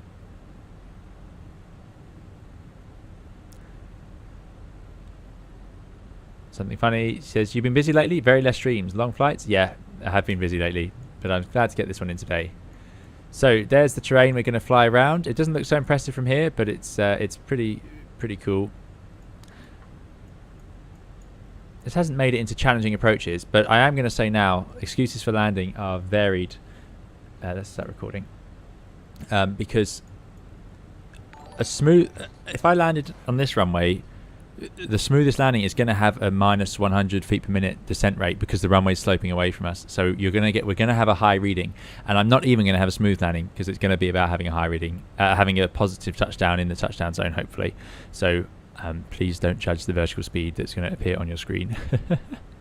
The one in front of the right is Capri. Okay. I should know this really, but pilots are terrible at geography. It's just not our thing, knowing where stuff is. That isn't actually geography, but yeah, we don't know where anything is. That's often the case. Right, NPC is off to the left. Speed's back. Let's go to flap 1. Let's arm the approach and the second order pilot. Cat 3 dual AP 1+2 glide slope and localizer are blue and armed. There's Vesuvio. Indeed, that is it. Just beautiful. Actually got a bit of clouds around it. And that looks like an airplane going on a localizer. There it is, lock star. Let's get the speed back now. So I'm going to wind the vertical speed up. And that's going to help us get close to that glide slope. That Serious Pilot says, next you'll be saying it's because you're on hard tyres. It is also true that that is the case. Indeed, Tom, indeed. Something Funny says, we are always eager for your streams. They're so helpful and informative. Keep up the great work. Thanks, Something Funny. Glad you like it. Right. As I said, I want to be on the glide slope with flap 2. Flaps to 2. Thrust comes back. Now the drag comes out behind the wing. There it is.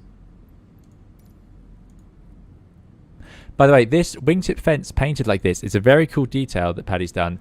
I'm not entirely sure it was ever released on the aircraft, a bit like the pattern on the top and bottom of the wings, which Paddy has said he will be adding at a later date, which is a concept. And I wonder if this was a concept as well that never got into the actual aircraft, because I couldn't find a picture of a real aircraft with that. Part of the issue we have now with reference material, by the way, those glide slip start will go to 6,000 for the go-around. We have a bit of an issue with reference material for these, which is that if you Google A320 Air 2000, you end up with mostly Paddy's liveries and a few thumbnails from my videos. So the reference material for the actual aircraft is quite limited. There is some on airliners.net though. David Tiger, good to see you. Known Origins says, hi 320 Sim Pilot, thank you for helping with the Fenix with your videos. You're very welcome. They look like a bit like some sort of maritime flag. Yeah, they do. They're cool. But as far as I'm aware, not part of the livery when it was produced, but perhaps part of the concept. There is the runway, and you can see that's the small offset, a couple of degrees, and that's what you get. Here's the terrain we're flying down past. This is nice and slow. They'd probably want us a bit faster, but I'm enjoying it because you can see we're having to do 900 feet per minute at about 140 knots because of that steeper approach, and we get this view. I mean, the city is just alive. As you fly over it like this, you've got houses everywhere all around you, stadiums, ferries coming in, that big cruise ships usually around here, their funnels. You got the volcano over there. It's just such a cool place to fly into. And this is the scenery that's just unbelievable, having all of this sort of stuff just here. Brilliant. I should probably increase my LOD though. It could be better, but look at that, the sun setting over our shoulder.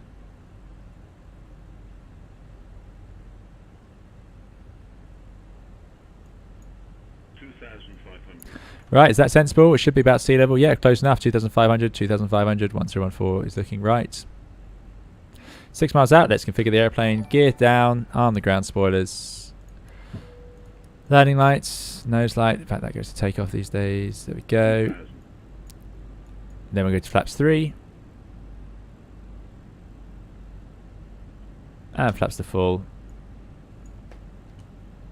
Run the landing checklists.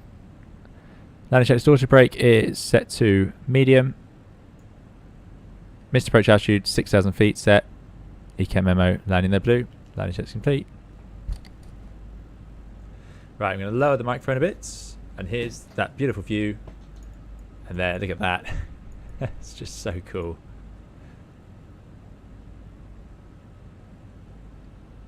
Very hot here today. There you go, 3rd largest city of Italy. Thanks, Cisco. So we're all stabilised. And now you come really close to these hills. And then you've got to do a bit of manoeuvring onto that runway. And like I say, it is a downslope. So we are definitely stable and visual. I'm going to leave it flying it for now. Don't want to turn too early. It looks this close. This is what it looks like. It's quite something. Naples traffic jet set 313. Final to land ILS runway 06. Just in case someone's on there. That's in still because I almost forgot about it. Beautiful. There's a big cathedral thing down there, or town hall or something. And then you've got the sort of the district over there, the financial and the skyscrapers and whatever else. And there's that volcano just overshadowing the whole place. It's just so cool. Right. Let's go for... Oh, it's really suffering. It's lagging a lot. Let's hope that clears up. Autopilot off. The later you leave it, of course, the closer the ILS gets you on its own. So actually, in the real aircraft, it felt like I had to do a bit more than this. I wonder if I did it a bit earlier. But then you have to turn off, and you see the flight director go off to the left. It's a little bit uncomfortable. We normally turn off flight directors if we're not using them in the Airbus. But the pitch axis is actually fine. It's just that laterally, it's all off. Now we're getting a lot of lag, so that's another excuse. Oh, no, it's too late. Can't say that now. 100. Slightly higher rate of descent because of the steeper approach. 30, 20, idle. 5. There's touchdown. Nose down. Reverse idle. Spoilers. Reverse green. Decel. And you'll see idle reverse and that medium auto brake does a fantastic job. We might actually not make that exit. No, that would have been a brutal slowdown. So let's disengage the auto brakes, manual brakes, and we'll roll to the ends. Yeah, I hope you enjoyed that approach. I think it's just great, and it looks just beautiful in the simulator as well. I really encourage you to try it out. Welcome to Naples. So I would normally drive the airplane all the way back and park it up, but that means driving down to the other end of the runway, and I'm not even going to bring in the flaps or anything like that. We're not talking to any controllers. So I think what we'll do is probably... Is everyone okay if we just go straight into the replay?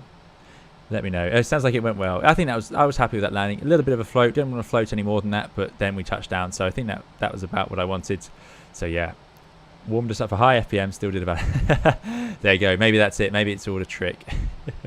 We are indeed on VATSIM, but I will stop that now. Beautiful. So yeah, we can go and do the replays, and yeah, I think the replay's got more fun to it.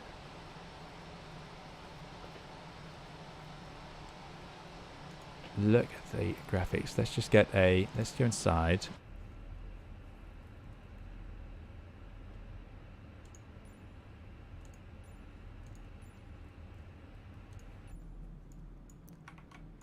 Beautiful, beautiful, beautiful. You see that this is a later fit of Airbus. I didn't originally do this, but the ailerons pop up with the ground spoilers. Thanks, Disco. Who's up for pizza? Indeed, it is time for pizza. Naples is famously the home of pizza. It is a fantastic place to get it. You're very welcome, eBoss. Thanks for coming along. Right. Let us disconnect from VATSIM, which has been great. We've had some fantastic controllers. Ground spoilers will be... Where should they be enunciated? They'll be on the lower ECAM page. And what we're going to do is stop recording, and we're going to hit replay. I'm going to drag it forward to final. And all you have to do, the replay tool, is make sure you arm those again. Gears down, flaps are at full. We're going to ignore that noise. So here you go, yeah. Quite something.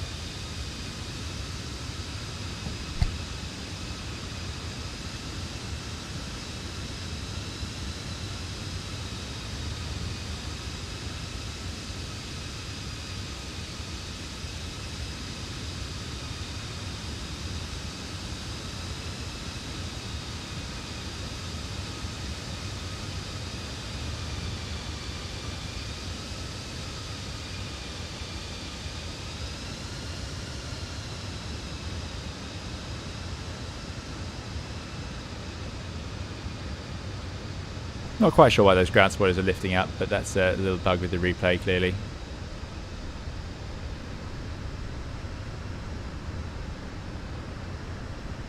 Right over these buildings. And just look at the scale of the city going on into the distance all around you. It's just great. Must get a great view of the aircraft down in these little towns. Yash, you're very welcome. Thanks for coming along. We'll see you next time. Enjoy your line training. It'll be fantastic. You'll notice as well, the replay actually does the flight controls in reverse of what they're really doing. Thanks, Ed. Thanks for coming along.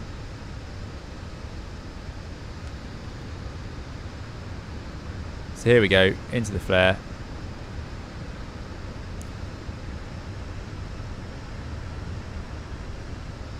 A little bit. I was just considering lowering the nose, but it worked out. Yeah, that's nice. I can't argue about that. And then you can see the runway really sloping down once you get past that. So what I do, if I stop the replay, I wonder how this is going to work. Let's see if I can make this work. Disarm the ground spoilers, rearm them.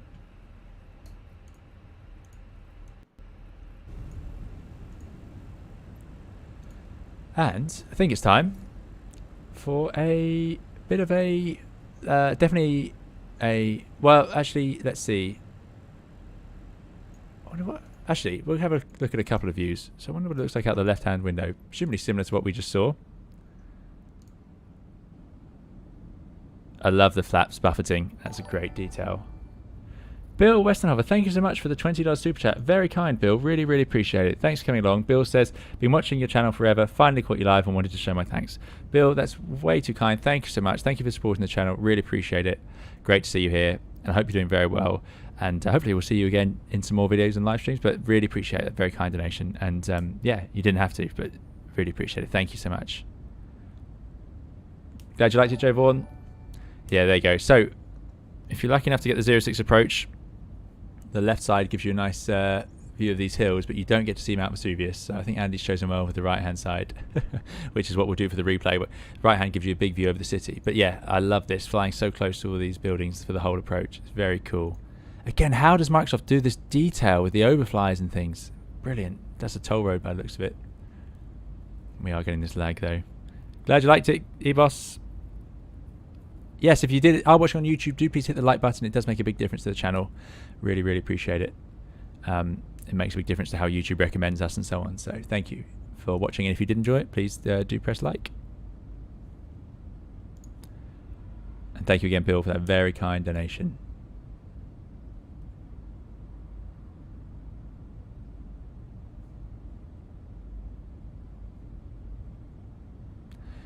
Very cool. Right, let's put that back.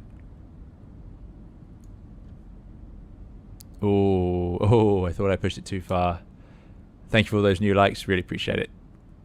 Let's go for what view is going to work. Right, aft. Feels like the aft is the view for today. We want to see forwards, really, and see the city.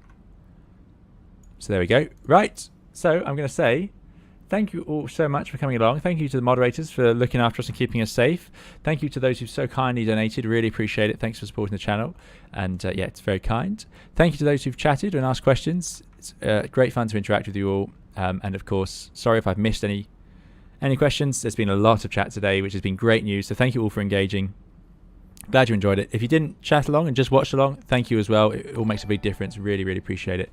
And we will see you again in another video or live stream soon enough. Thank you for watching on Twitch and YouTube. I'm glad to see both worked again today. That was a relief. And yeah, we'll see you again in another video or live stream coming soon. Please do all have a great evening. Thanks again. Bye-bye.